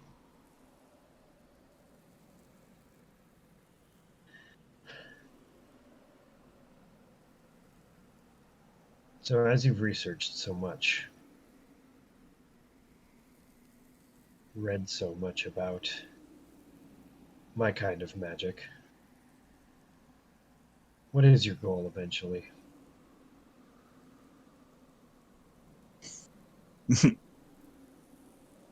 I feel like you know it, but you want me to say it out loud, don't you?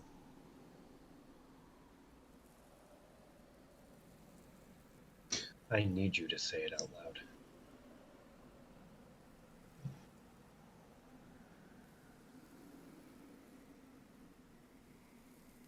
To be better than you. My friend's mom is not in her right mind, and I aim to fix it.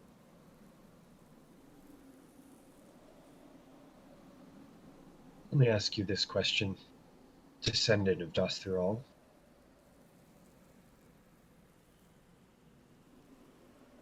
What makes you think it needs to be fixed? What makes you think that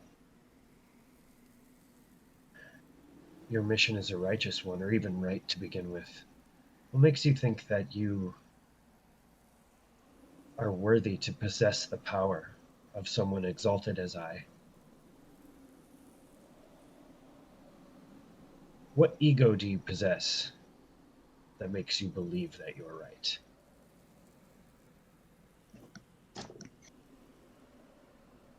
Do you think the people of Halgia deserve such the power that the garden can provide? Do you think that they're worthy? Do you think that you're worthy? Have you asked yourself all these questions? Or have you stumbled headlong into the distance in pursuit of something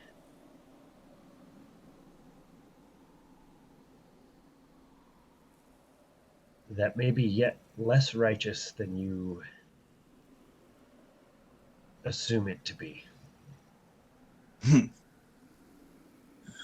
Well, that's a lot of questions there. It's a lot of questions that you don't have the answer to. I mean, you had all those questions ready for me. Makes me wonder if you've been wondering those things yourself this whole time as well. If the gardens aren't fit for all of Halgia, are they fit for one person? I don't think my goal is righteous. I don't think my goal is necessarily even good. I just know that what it's like to get pulled around by forces beyond your control. And I think if she wants to serve you, she should have that choice as opposed to being coerced into it. She did not have the choice to be born of a God's grace. You did not have a choice to be an ancestor of an exalted sage, a cultivator, as myself. What choices are we really given? I mean, fate does play a funny thing, but I think she's got less of a choice when she is under your command.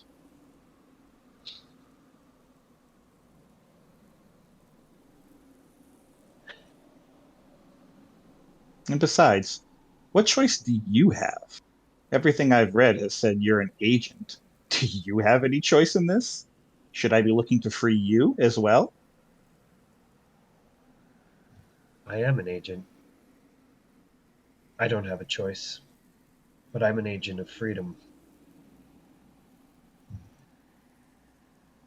I aim to free this world from something it doesn't deserve. And of course, the people who benefit from such treasures will fight back. They don't know they need my help. Some of the other cultivators don't know they need my help. Some will resist.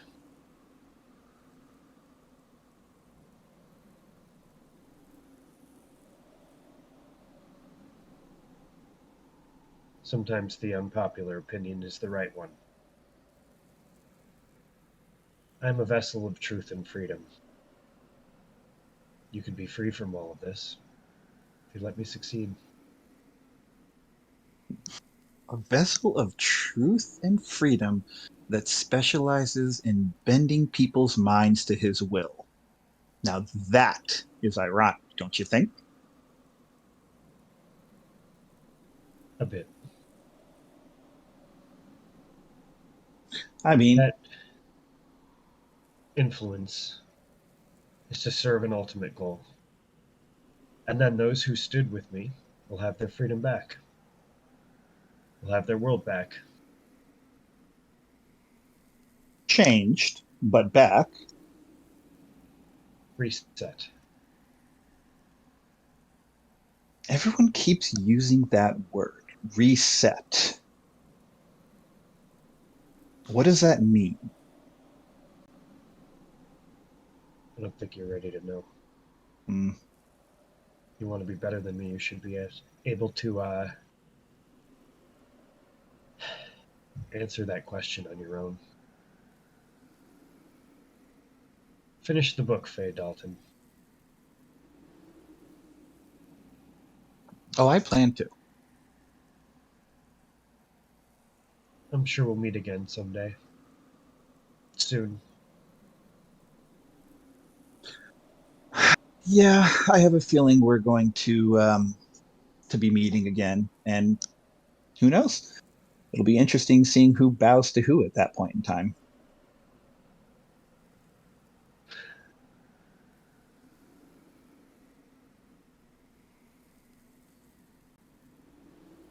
Experience speaks for a little bit. I have had many bow to me. You have had few. I have a bit of a head start. Let me give you a positional advantage. Try and catch up.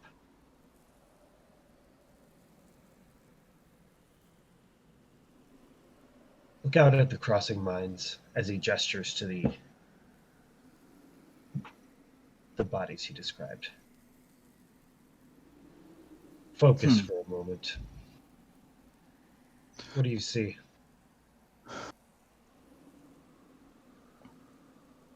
I'll look at them and I'll focus my will, focus everything I've learned from the book into staring at that.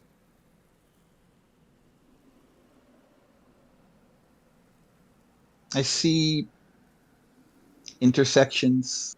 I see patterns merging with each other. I see similarities and overlaps of putting your mind over others. One of the minds has to be greater. Let it be yours for a time. At least when you're dealing with other folks. And I'll be seeing you again.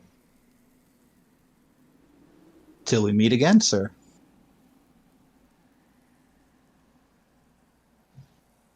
The celestial bodies pour forth out of the clouds, the red clouds beyond, and almost start to dissolve into this energy and suck within you.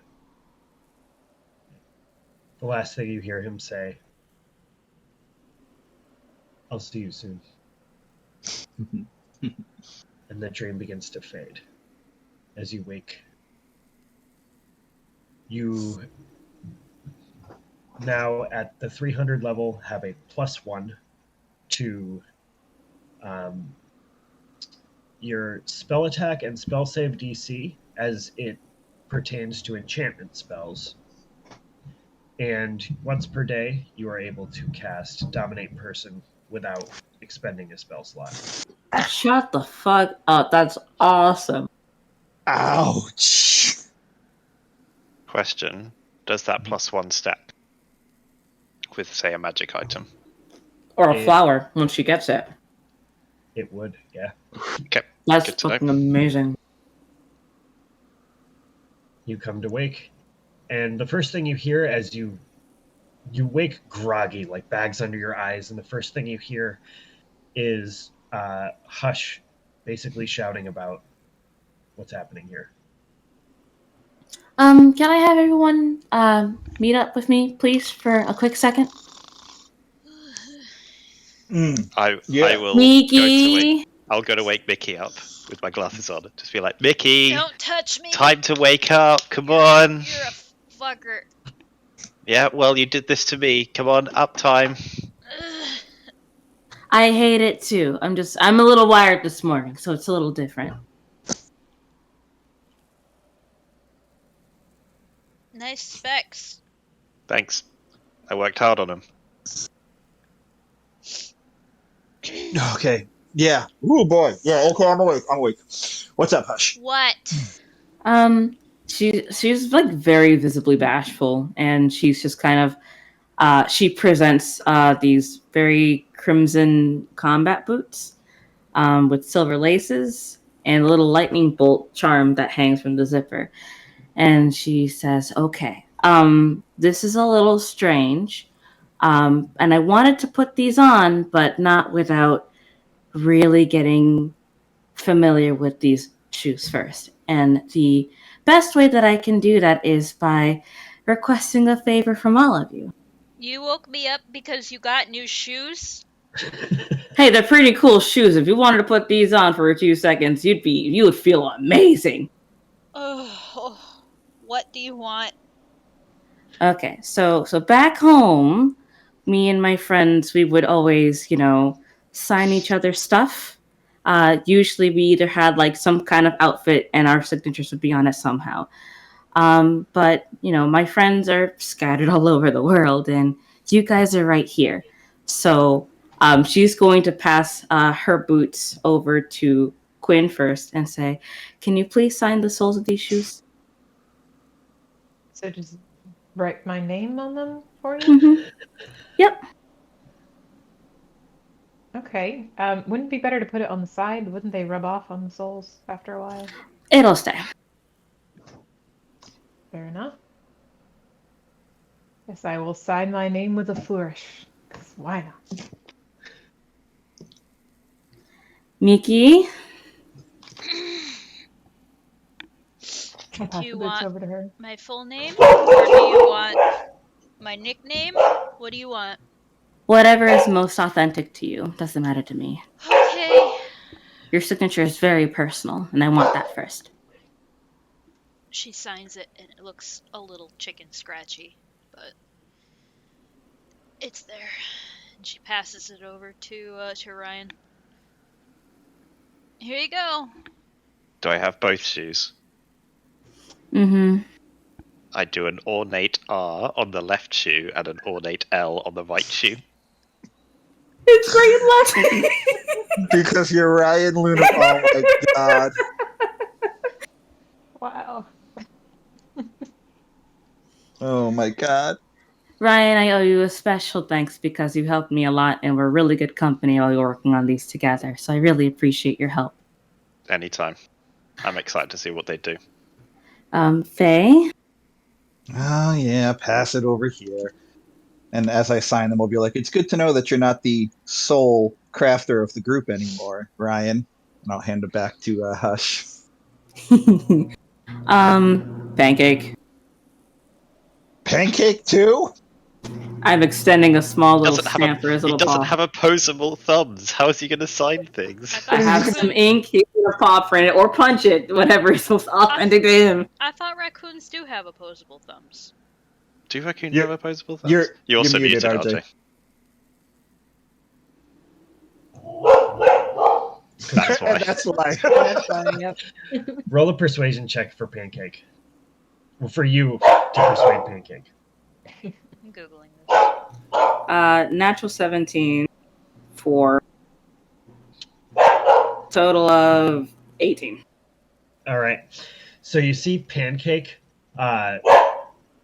You handed him the shoe, and you can see, sort of out of like a pocket in his fur, pull out this small switchblade knife and go to stab the shoe, and then looks you in the eyes and realizes how important this is to you, and then puts the switchblade away.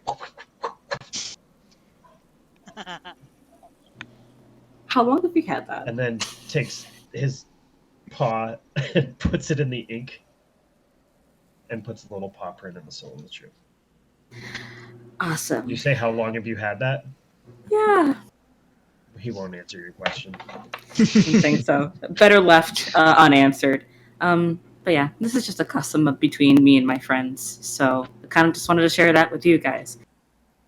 Is you're gonna just put those on. And they are called the Rebels Static Striders. Very excited for these. Oh boy. Nice kicks. Thanks, made them myself. There's got little paw prints on the soles. They're super cool, right? They've got the swoosh on it, but on the other end is Hush, like mid stride, so the swoosh is coming back from her feet as she's running. Yeah, I do love that. Do they make you go even faster than you already do? Not faster, not necessarily, but they won't see me coming. That's the worst part. I'm not any faster than I already am, but it's going to benefit by how fast I go. I think it'd be very Okay. difficult to make something to make you even faster than you already are. That's kind of how that works. But it's going to be pretty gross. Really excited for these. They won't know what hit them. I think to make Hush go faster, it would involve a lot of pounds of explosives and a cannon on a ship. I can outspeed those. I know you can. Okay, I feel great. Thanks, guys. I'm ready to head over to the garden if you guys are. So about gardens, Mm-hmm. funny thing happened last night, Okay. and I will clue the party in to the conversation that I had with Tenris during the dream. Tenris in his human form visited Mhm. you in the dream. Whoa. He wasn't, like, trying to hurt you mentally, was he? No, it was kind of just a lot of posturing on both of our parts. And please don't hold this against me. He was kind of good looking. Just throwing that out there. When he's What not was he? when he's not all bugified, 10 out of 10. What was he? What was he? What? Is he tall? Is he, like, kind of masculine? Is he Yeah. human, elvish? Oh yeah. Aphor? Human, had a jaw that you could cut glass with. The purple eyes were a little, but can't all be perfect. How did he dress? Kind of like you in Mickey's dream. Very ostentatious. Ew. Yeah. Oh, HR Hush. A little bit, yeah. I don't know if he'd be my type, but he seems like he was asking some pretty solid questions. If he really is questioning whether we're worthy enough, I can only let him know that, in my opinion, it's not a matter of who's worthy. That's subjective. I still believe that everyone is deserving of the maximized quality of life, no matter what that looks like. Isn't he like 3 times your age? Maybe more? We're not asking those questions. Jeez, Miki. What? I thought he was This is 3 like- times Quinn's age. I thought he was like 10 times Quinn's age. Yeah, I think he's pretty old, even by my standards. If he looks young, who cares? I care.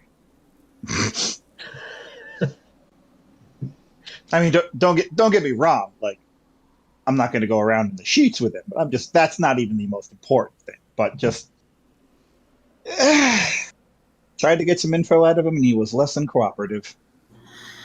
Was he contacting? Well, this is more of a dream. This is like a past self of him. So is this something that you can achieve by just being so involved in enchantment, or was he reaching out to you specifically? I think it's because he said it was because I spent a lot of time delving into that book. I don't think it was a dream so much as I was there. It didn't feel like a dream. That's so weird. More like you were crossing minds. Yeah. So this book is giving you a direct line to the guy that is trying to destroy the world. Yes. Give me the book. Oh, definitely a hard no on that one. Give me the book. Nope. Give it. I mean, no matter how many times you say it, it's not going to change the answer. I'm gonna What tackle do you want to do with that? Give me the book. We gotta Okay. destroy it. That's it. Well, don't destroy it. Destroy it. Okay, so I'm vehemently against that one. Look how far we've gotten with just these books alone. We've become amazing with these. These are a resource. They're not to be destroyed. They're a tool like any other. Depends on how you use it. A resource that is corrupting her brain.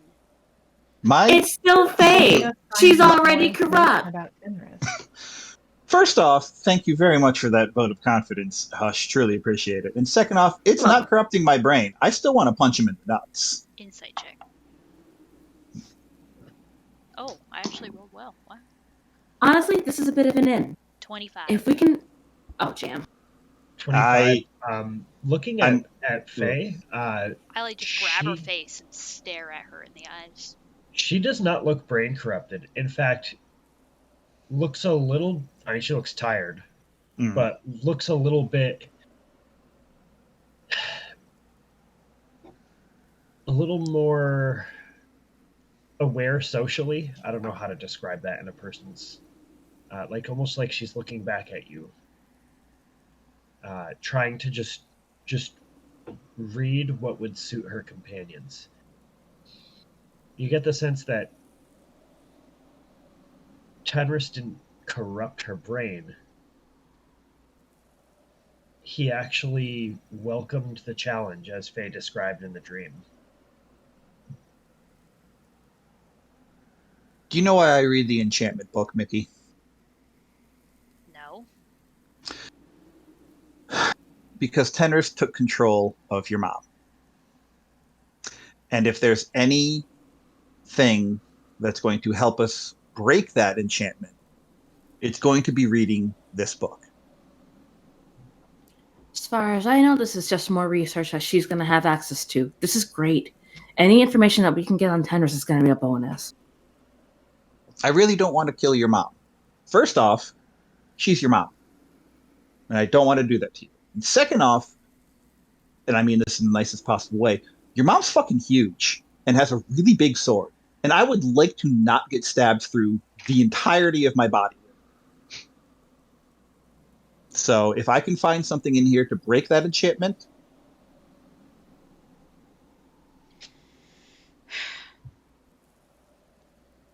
She lets go of your face. Kind of just like crosses her arms. I promise you I will be careful. Trust me, I know what it's like when someone starts, oh, I'll pinky promise, let's do it. I'll pinky promise. I know what it's like, I know what it feels like when someone starts wiggling around inside your head. Not keen on adding a third voice in there. It's not fun. It's kind of No. itchy. Yeah. Actually, now that I think about it, I think Hush is the only one who doesn't have a wiggly voice in her head sometimes. Sure don't. I'm normal. The only wiggly voice I have in there is my conscience, and that one's out of retirement. I cast sometime. sending on Hush. Hey, it's your conscience. Kill Why do you them sound all. like that? Kill them. What do you? I don't. Is this what it's like having like a magical gremlin in your head telling you to do things you wouldn't otherwise do? I want to kill certain people under certain circumstances, Mr. Conscience. The words that you used up enough words.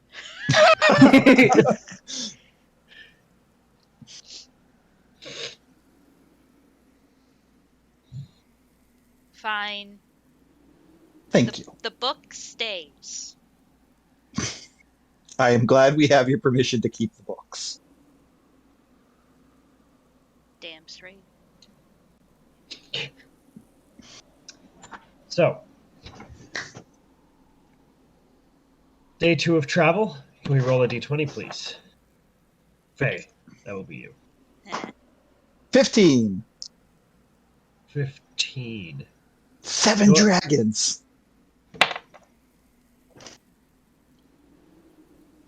Today's a clear day. The sun's not too bad. Everything goes well.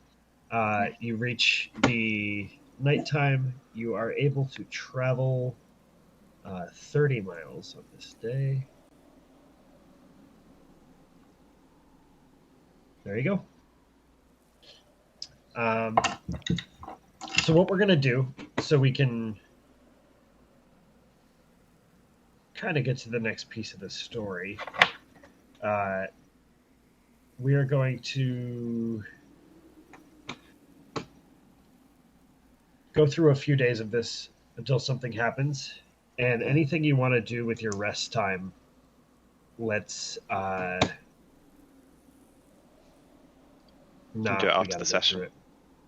Oh yeah, just in case someone fucking In case does the something book. happens. All right, let's do quick. First watch, second watch.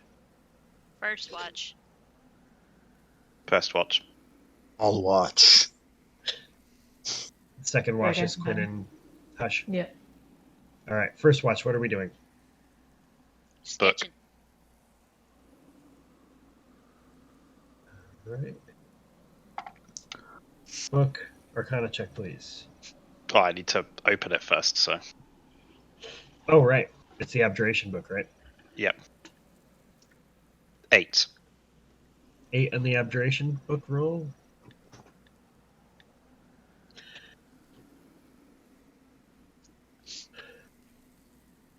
So much for a quick light, I think.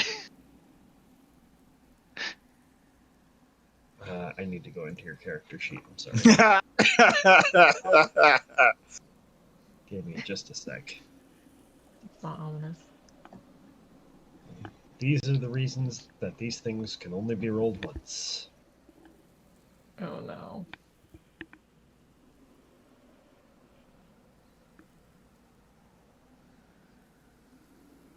You feel a pulse of abjuring energy, and you're not sure exactly what just happened, but it's centered around you, Ryan, yourself. Mhm. And I don't know how you want to figure out what happened, but that's up to you. Oh no. Can I like Arcana check myself? Sure. 27. Feels good, don't it? Mm-hmm. 27. Good time to finish those specs. Yep.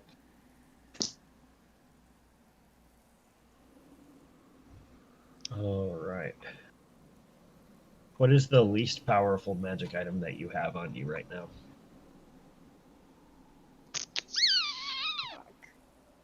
It's probably the signet ring.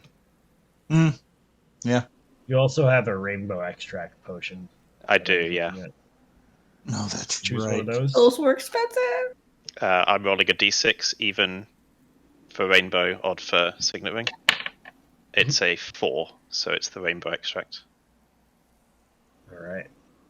That potion is dispelled.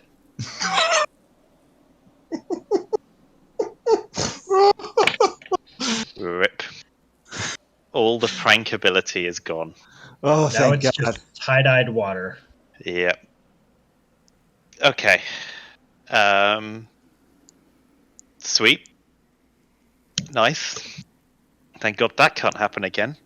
Right, I'll roll my Arcana check. All right. Say dirty 20. Dirty 20 Mm-hmm. gets you to 116. And what was the code that I gave you a long time ago? 20/116 was.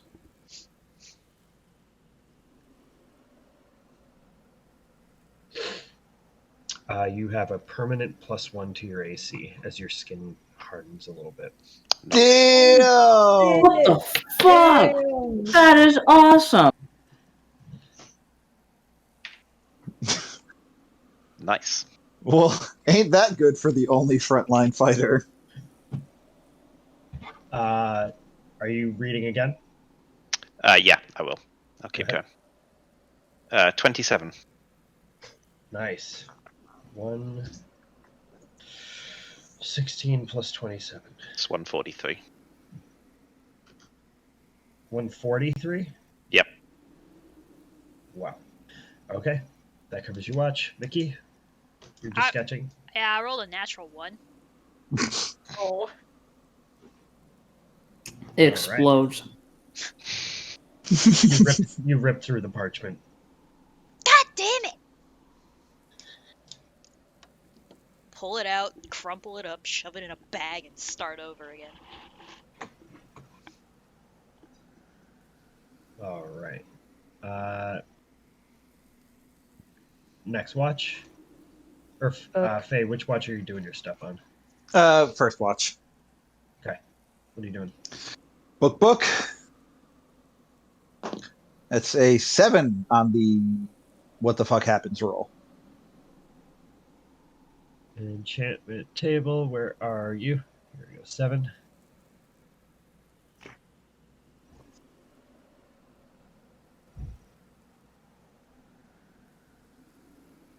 This is weird.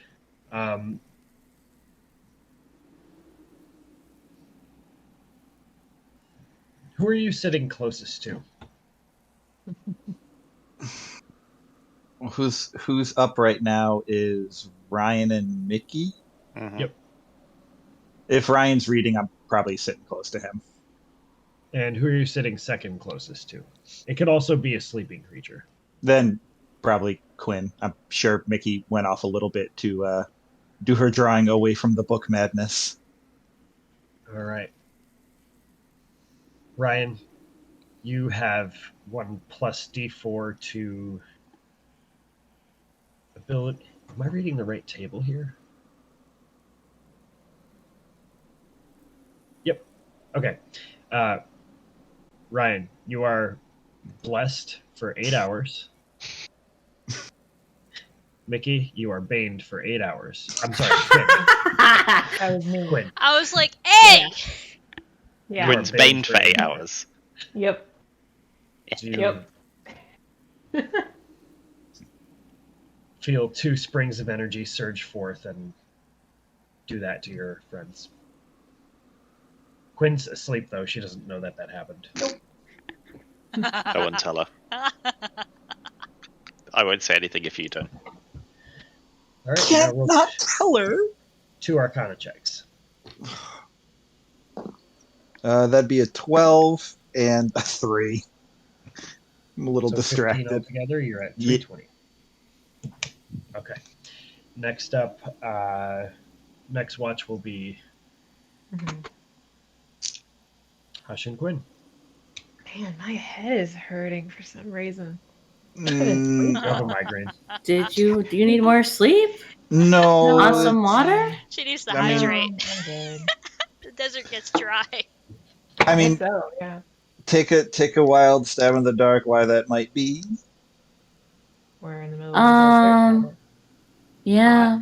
The book. I did a thing with the book. How am I not surprised? I don't know, I feel great. I don't know Yeah, what you're complaining about. Ryan feels good and you feel bad. Sorry. Okay, All want right. to read? You want to read? Go for it. Yep.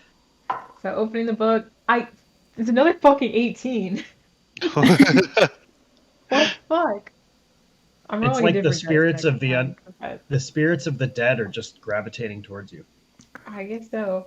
Highly Like this roll's dramatic. been this They dice all been have rolling headaches. really good all night, but I don't want to use it anymore because it feels bad. All right, I want to roll with. Is it just saving throws or is it ability checks too? Saving throws and attack rolls. Oh, okay. I thought I had to do Bane on. It my doesn't roll. matter all that much when you guys are desert traveling. Yeah. Yeah. Unless we roll an encounter tomorrow. Ugh. So 23 on the first one, Damn. and not great. 11 on the second one. 257. All What right. did you get for the 100 one, Quinn? I don't Was it- remember. I was sitting here trying to remember. I'm like, what did I get? Wasn't that your medicine revivify? Oh, it was, yeah. It was a Vivify Oh, was one. that it? I think that's what it was. Yeah, Yeah. Oh, okay, okay. I thought that was Uh, just one of the things I rolled on the table because it was a one-time use thing. So Hush, what are you up to? I'm gonna read. Oh, The Book illusion. Reading Club! party. book club. This is the illusion book, right? Of course. All right, go ahead and open the book with your D20. We're gonna walk super far away. That's gonna be a 3.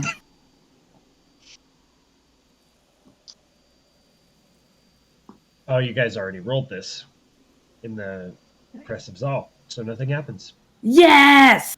Lucky me. It was like the metaphorical staircase that you had to jump over the railing of to get out of. Oh, okay. All right, roll an Arcana check. That's going to be a total of 27. Damn. 7. So Y'all catching Mhm. up. 50. One more Arcana check. And 17. 67. All right. Next day's travel. Sorry, guys, I'm going to speed this through. Next day's travel. Totally fine. You know what? Every day goes by clearly. Okay. I don't want to do this encounter table thing. We'll keep progressing the story. This takes forever.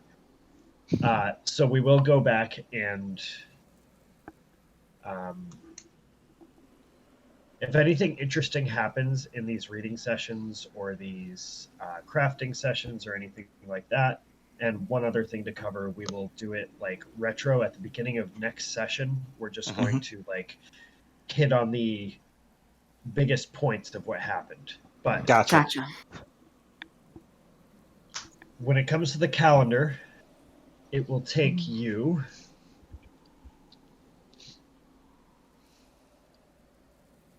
So this day that we woke up on would be the 23rd. Oh, what month? Victoria. But Gotcha. that would be Jesus. Xanar.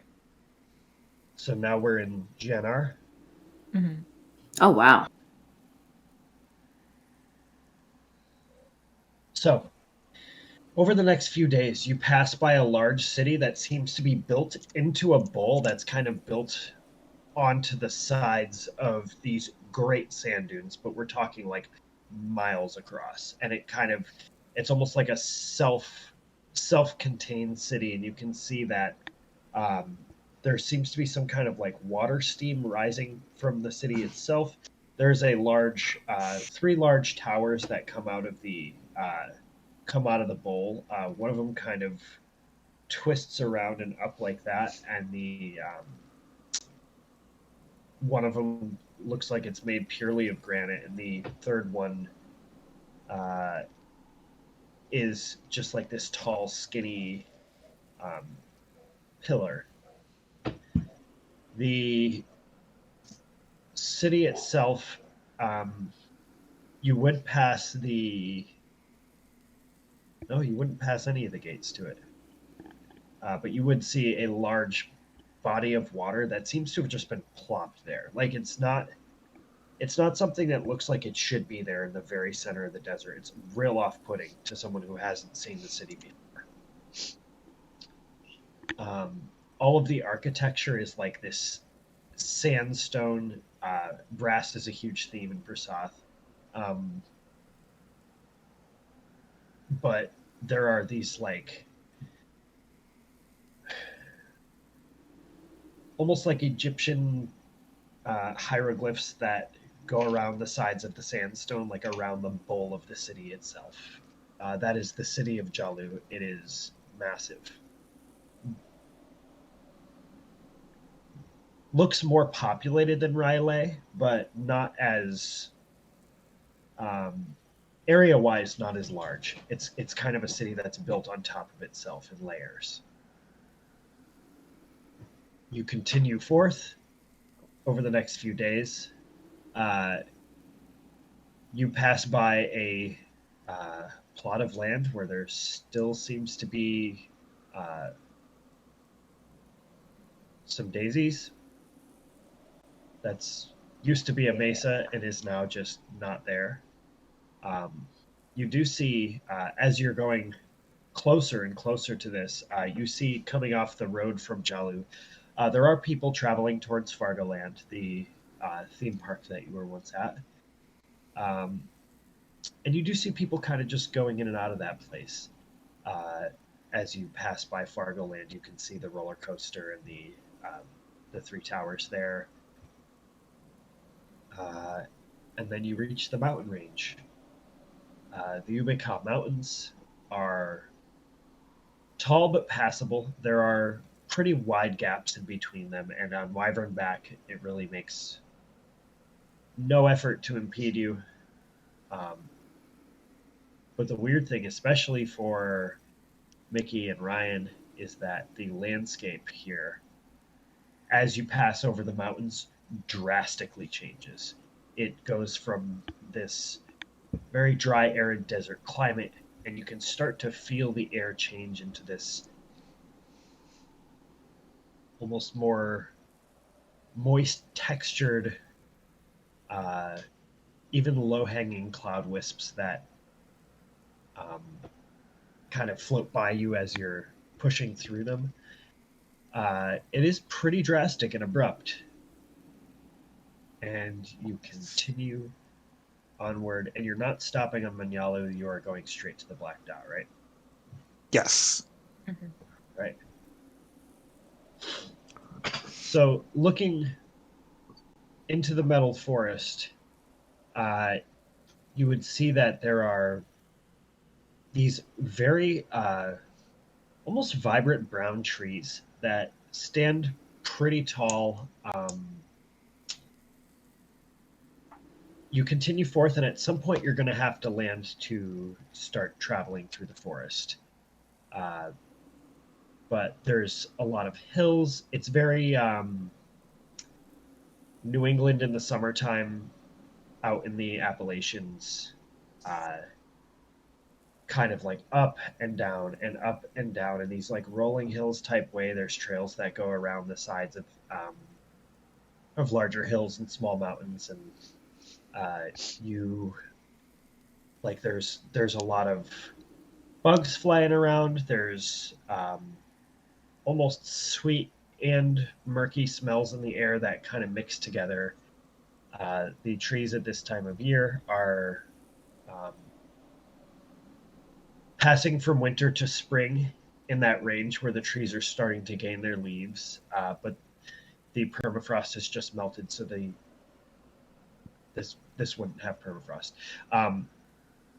The ground would be a little bit muddy as you're traveling forth.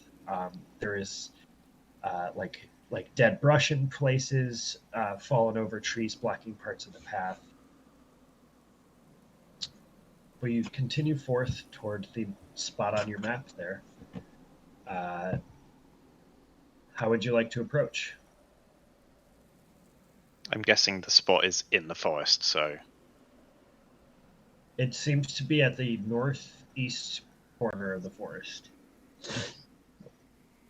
Shouldn't be too hard to get there, right? I mean, if we land the wyverns on a hill, send them off somewhere, I'll call them back when we need them and go through the forest on foot. Yeah. Probably a good plan. Probably want to approach with caution because we don't know what this garden will be like. I Yeah. don't even know which garden it is. That's fine. I'm gonna send Pancake out to see if he can get a good range of what's going on. Would someone like to carry me as I try to see through his eyes and hear through his ears? You can... I could see. Yeah. I'll summon Toadsworth. Yes. Like a kitten who just treats everything like a playground, she's just gonna crawl up Toadsworth and just like plop right on her back, and then send Pancake out. All right. Roll a perception check through the eyes of Pancake. And I think +4, so 15. 15. So as Pancake flies, he's a winged raccoon, right? Yeah. So as he flies forth, he starts to navigate through the trees, and you can see through his eyes. He can see for about a mile, right? Like you can keep your senses for a mile. I think it's 100 feet. I think. I think you can continue to command him when he's within 100 feet, but you can still see through his eyes when he's past that. That's fucking rad. Yeah, there we go. We'll do that. So you command him to come back after a certain point, or after he sees something that clues you in. Yep. And gets about a mile forward as you're all waiting with your wyverns in the middle of the forest. And he doesn't see any change to the forest immediately. But but you do start to hear voices, and Pancake starts to look around for the voices, and there appears to be a very tall, slender, furbolg man that you're looking at through Pancake's eyes, that is currently like touching the side of a tree, and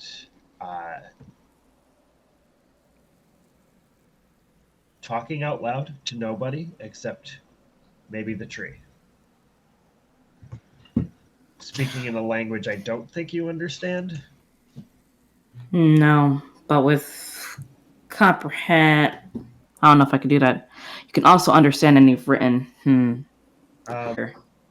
So this isn't Sylvan, but do you know Elvish? I do. All right. So what you hear the man say in Elvish is,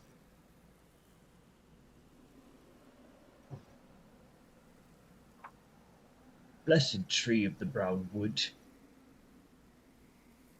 Are there any travelers in need of help today? Anyone to steer clear of the gray?" And that's all you hear. That's handy. We're gonna bamf back into her own vision, and Ison says, there's someone who can help us if we'd like to. He seems kind of nice. Okay. I mean, I guess we'll take advantage of this. Yeah. Do you mind if I talk to him?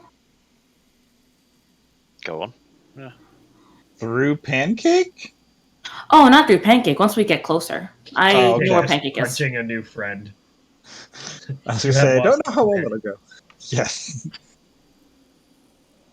I mean, yeah. Well, at the very least, he'll know the lay of the land, maybe. Oh, absolutely. Pancake doesn't return.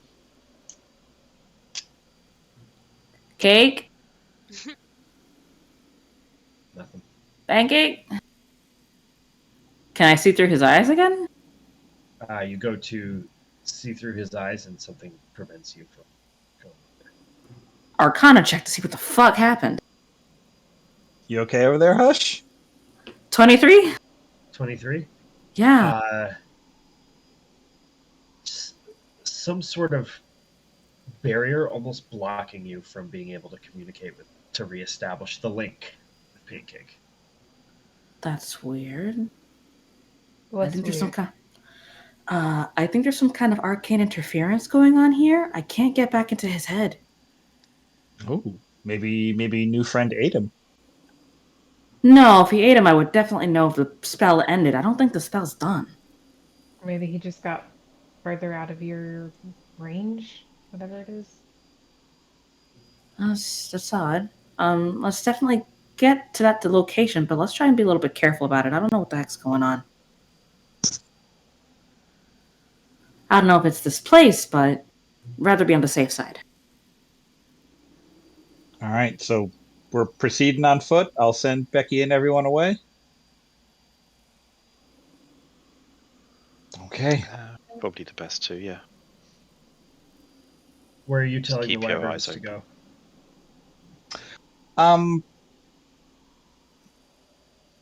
Hang around in the mountains, and we'll call you when we need you. I really wish you spoke common. You proceed forward for about a mile, and you guys want to roll a perception check? Can I cast Detect Evil and Good, please? Yeah. Oh. Natural 20 on perception for 27. 19. 19. 22. 24. Okay. With Detect Evil and Good, it gives you Celestial, Fey Fiends, Undead? Or aberrations, yes. Okay. You do detect a Fey presence. Is it Quinn? No. You okay. detect Quinn, but you also detect another Fey presence. I started to write it down. I'm like, wait a minute, it's just me, isn't it? Yeah, the other Fey presence is me. Or it's Faye. No, I think I'd be an aberration. What's the presence. range? What's the range on detect evil and good? 30 feet. Okay. It lasts up to 10 minutes. Okay. So as you're walking forth, you do at one point catch a symbol of Fey presence, and you can see just around one of the trees. You can see Pancake, just as that's what you caught was Pancake. Almost like just floating there, although the wings aren't flapping, and is almost like curled up into this little cute ball where he's usually an asshole raccoon. And it looks like he's just kind of gently rocking. Oh no, it's Fey drugs. And you can see that so as you guys all look over, anyone who rolled over a 20 can see that Pancake has a comforted smile on his face. Yep, It drugs is. are right. It's actually Fey drugs. Told you there's not actually. Never mind.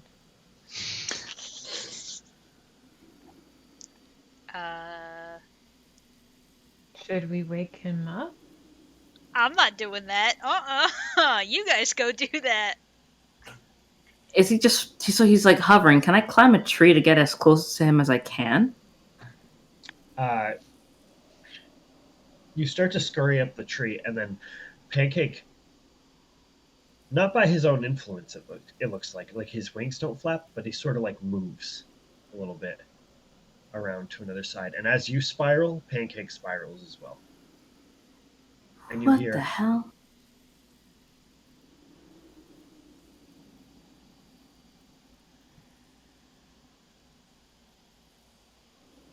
"Are you travelers violent? If so, know that I do not wish to tangle. I only mean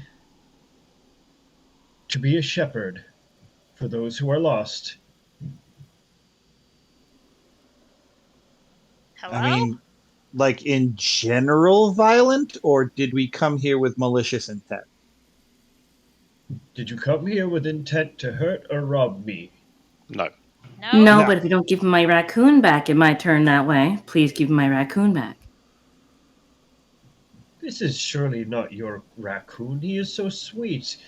And you can see that the invisibility from this furbolg fades, and he fades back into existence, and he is currently just like cuddling and like bouncing Pancake up and down in this very comforting way, and you've never seen this volatile creature in such a docile state. Yeah, that's not Pancake. You're right. With That all can't due be respect, how the hell did you do that to him? Oh, this sweet boy? I've known him for so many years, and he doesn't do things like that. Oh, he's such a little cutie, and kind of like takes his big furbolg paw and puts it in the belly and scratches a little bit, and Pancake. Who are you? I am called Regency. That's so pretty. I love her books.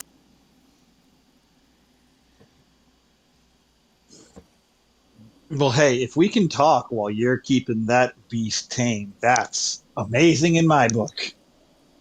We have all been punched by him numerous times. In the head, usually. Do you happen to need lessons in how to care for beasts and animal creatures, pets and little furry friends like I this? think we could all Because use a little help with that.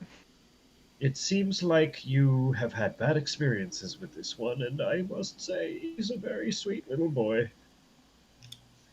Who does this belong to? This Fey raccoon.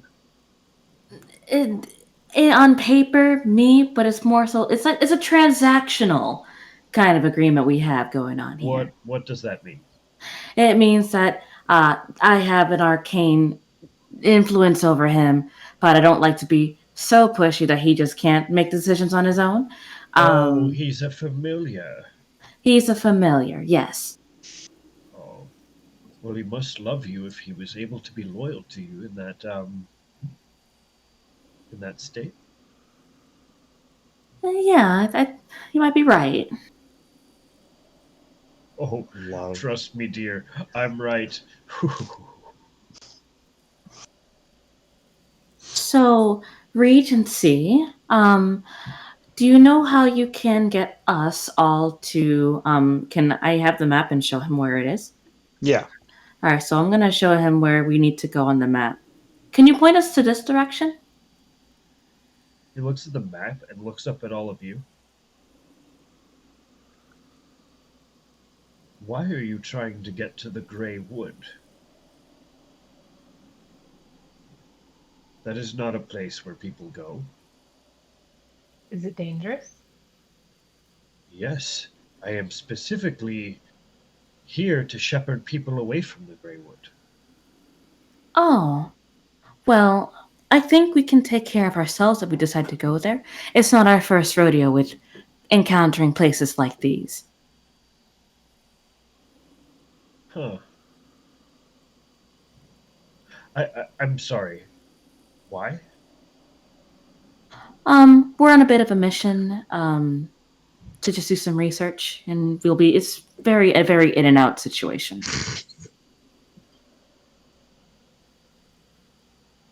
Roll a persuasion check.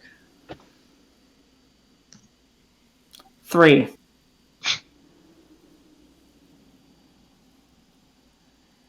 That doesn't seem like a good idea, young one. Who are you all, by the way? You have a pet raccoon that you need lessons in training and keeping happy, and you want to go to the Greywood. You strange bunch. Well, I'm Hush Aa Umbaya. These are my friends. Faye, nice to meet you. Okay. Don't like introductions. What can I say? This is Ryan, Bob. No, Ryan. Just Ryan. He goes by Ryan for short, but you can call him Ryan Bob. Please don't call me Ryan. He appreciates the. You appear to be maybe an inventor from Rylay. There are many that get lost in this way, looking for natural resources. I must ask, is Bob your inventor name, or is Ryan your It's inventor? It's not my name. What name do you use to enter the contest? I haven't entered the contest yet. But if he could, it would be Ryan Bob. That's totally incorrect.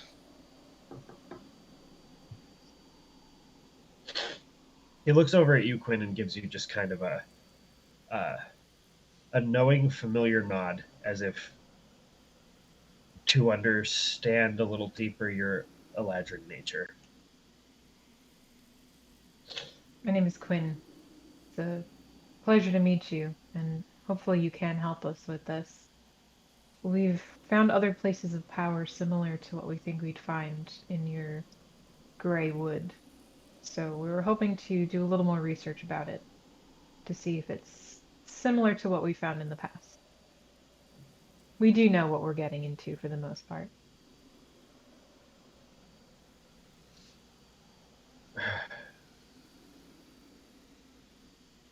My moral compass tells me to keep you away from the Greywood, but you all seem to have a conviction, be determined.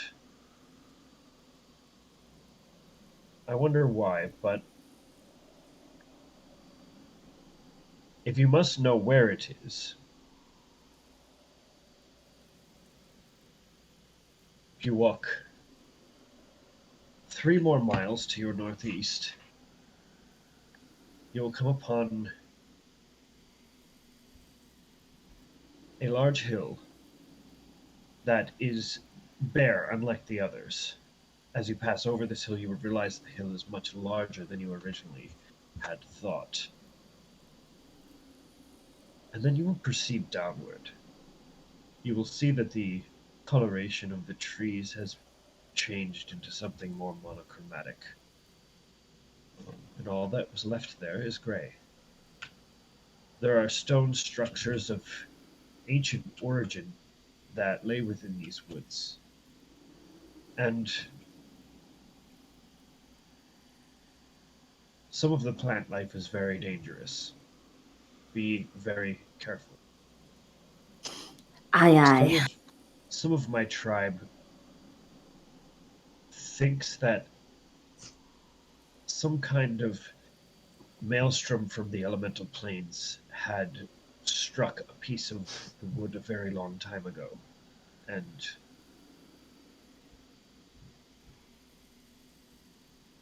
it's a place where you can get hurt or killed.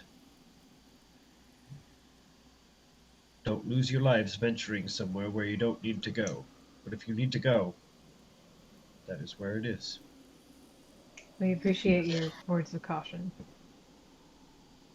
Has anybody else come by here recently that you've seen or had to shepherd away from this?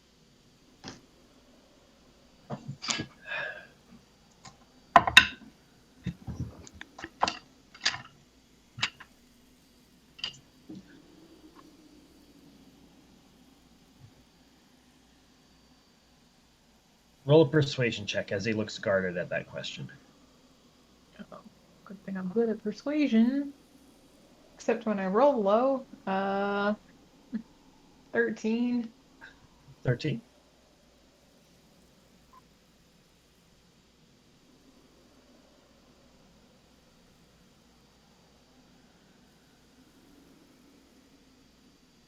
I haven't seen people come by here in a long time.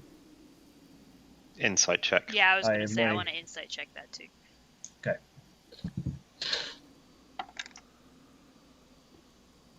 19. 16 for me. There was a leading emphasis on the word people.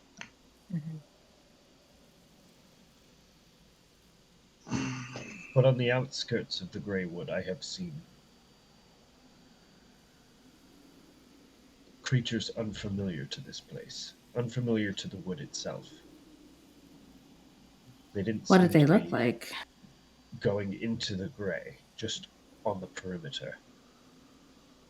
Like large, human-sized insects, and some flying. I and my tribe have stayed out of their sight. As you can see, I could go invisible, because that's pretty cool, and that's what I can do. That is pretty cool. It is know pretty that. damn cool. Yeah, that's useful. How long Um, ago did you see these things? Or are they just there constantly? On and off for a week or so. I'll step forward and kind of like finger the whistle hanging on my neck and activate it. All right. We'll be honest. I'll be honest with you, Regency. If you'll give us, we could use your help. We've met those insect-like creatures before.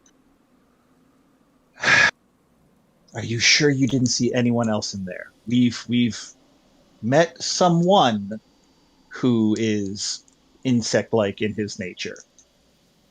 If you've seen him at all, he's not a good person. Steer clear. And have you seen someone like that in the woods? Were you casting something with the whistle? Yeah, I was going to use the like the 1d4 bonus on persuasion checks with it. Oh, sure, yeah.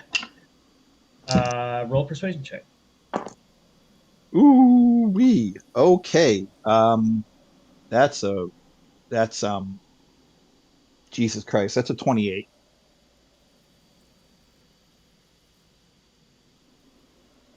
He kind of walks forward towards you and like puts his hand on your shoulder and leans in very close.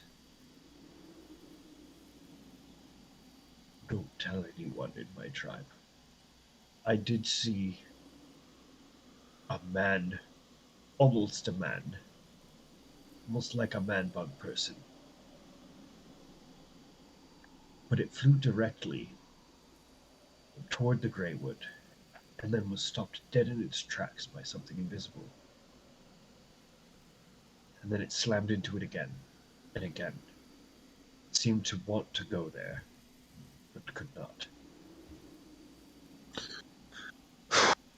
That is very good news. He was terrifying. I don't want to see him again. It's a good call. Yeah, he's quite terrifying. He also had things floating around its head. Did you happen to see how many? My best guess is 3. 3. Mhm. Excuse me. Can I ask Yes. you a quick question? Oh, you're lovely. Oh, thanks! I'll pull out my sketchbook and I open it up to a page and I point to it and I go, "Have you seen this tree?" And it's just a drawing of Chester. Like that specific tree? Yes. His name is Chester. Not Can all he- trees look alike, Mickey. Can he see the forest for the trees? I don't think I've seen that one specifically. He talks and he Should I walks be- around. Oh, neat. Is that something I should be looking out for? I mean, probably not, but I just want to make sure that he's okay. He kind of like fell off a cliff. Oh, well, now I'm concerned if he's okay. It's fine. He climbed up another cliff and went off yelling his name. He's quite a happy tree. Do you like trees? Yeah, they're okay.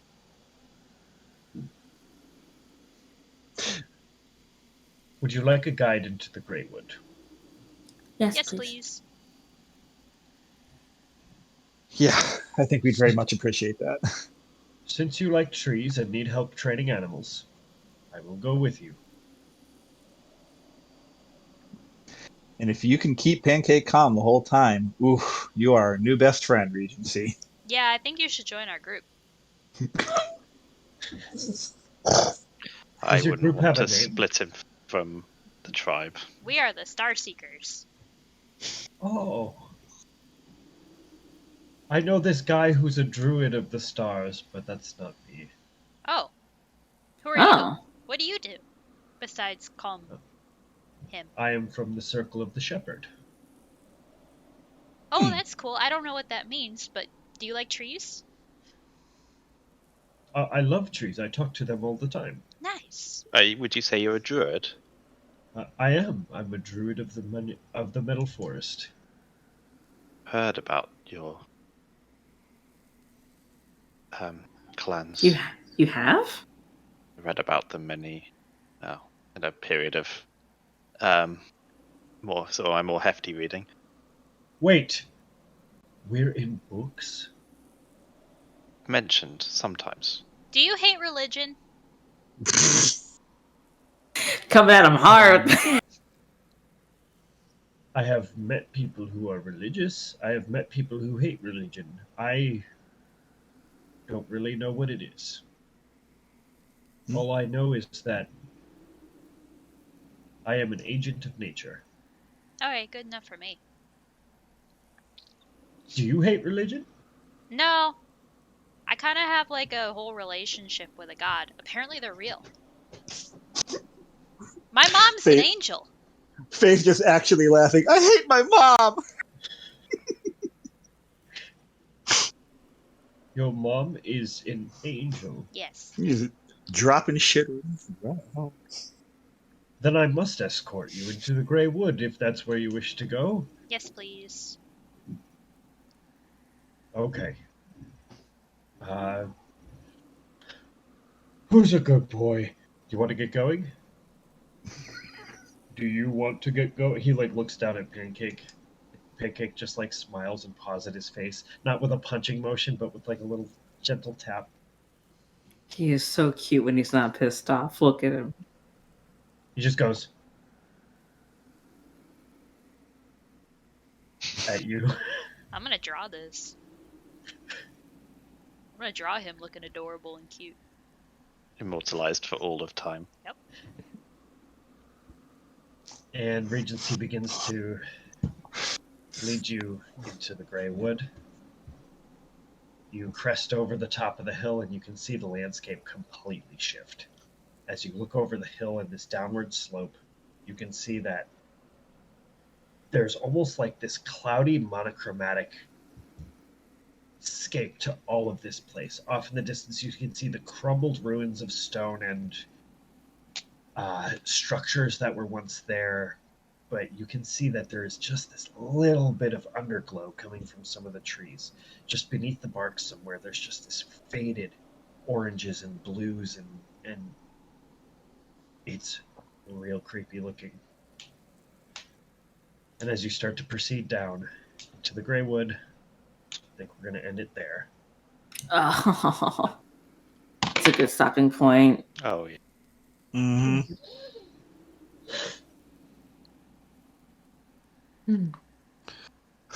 Regency So- is my new best friend. I love him. Yeah, we can fucking tell. I got a good vibe. What? For anyone watching this past, present, or future, this has been Hal GD&D. Please follow and subscribe. That'd be neat. And I hope you have a great week. We'll see everyone next Sunday. Bye. Later. Bye, CJ. Bye, CJ. Bye, CJ.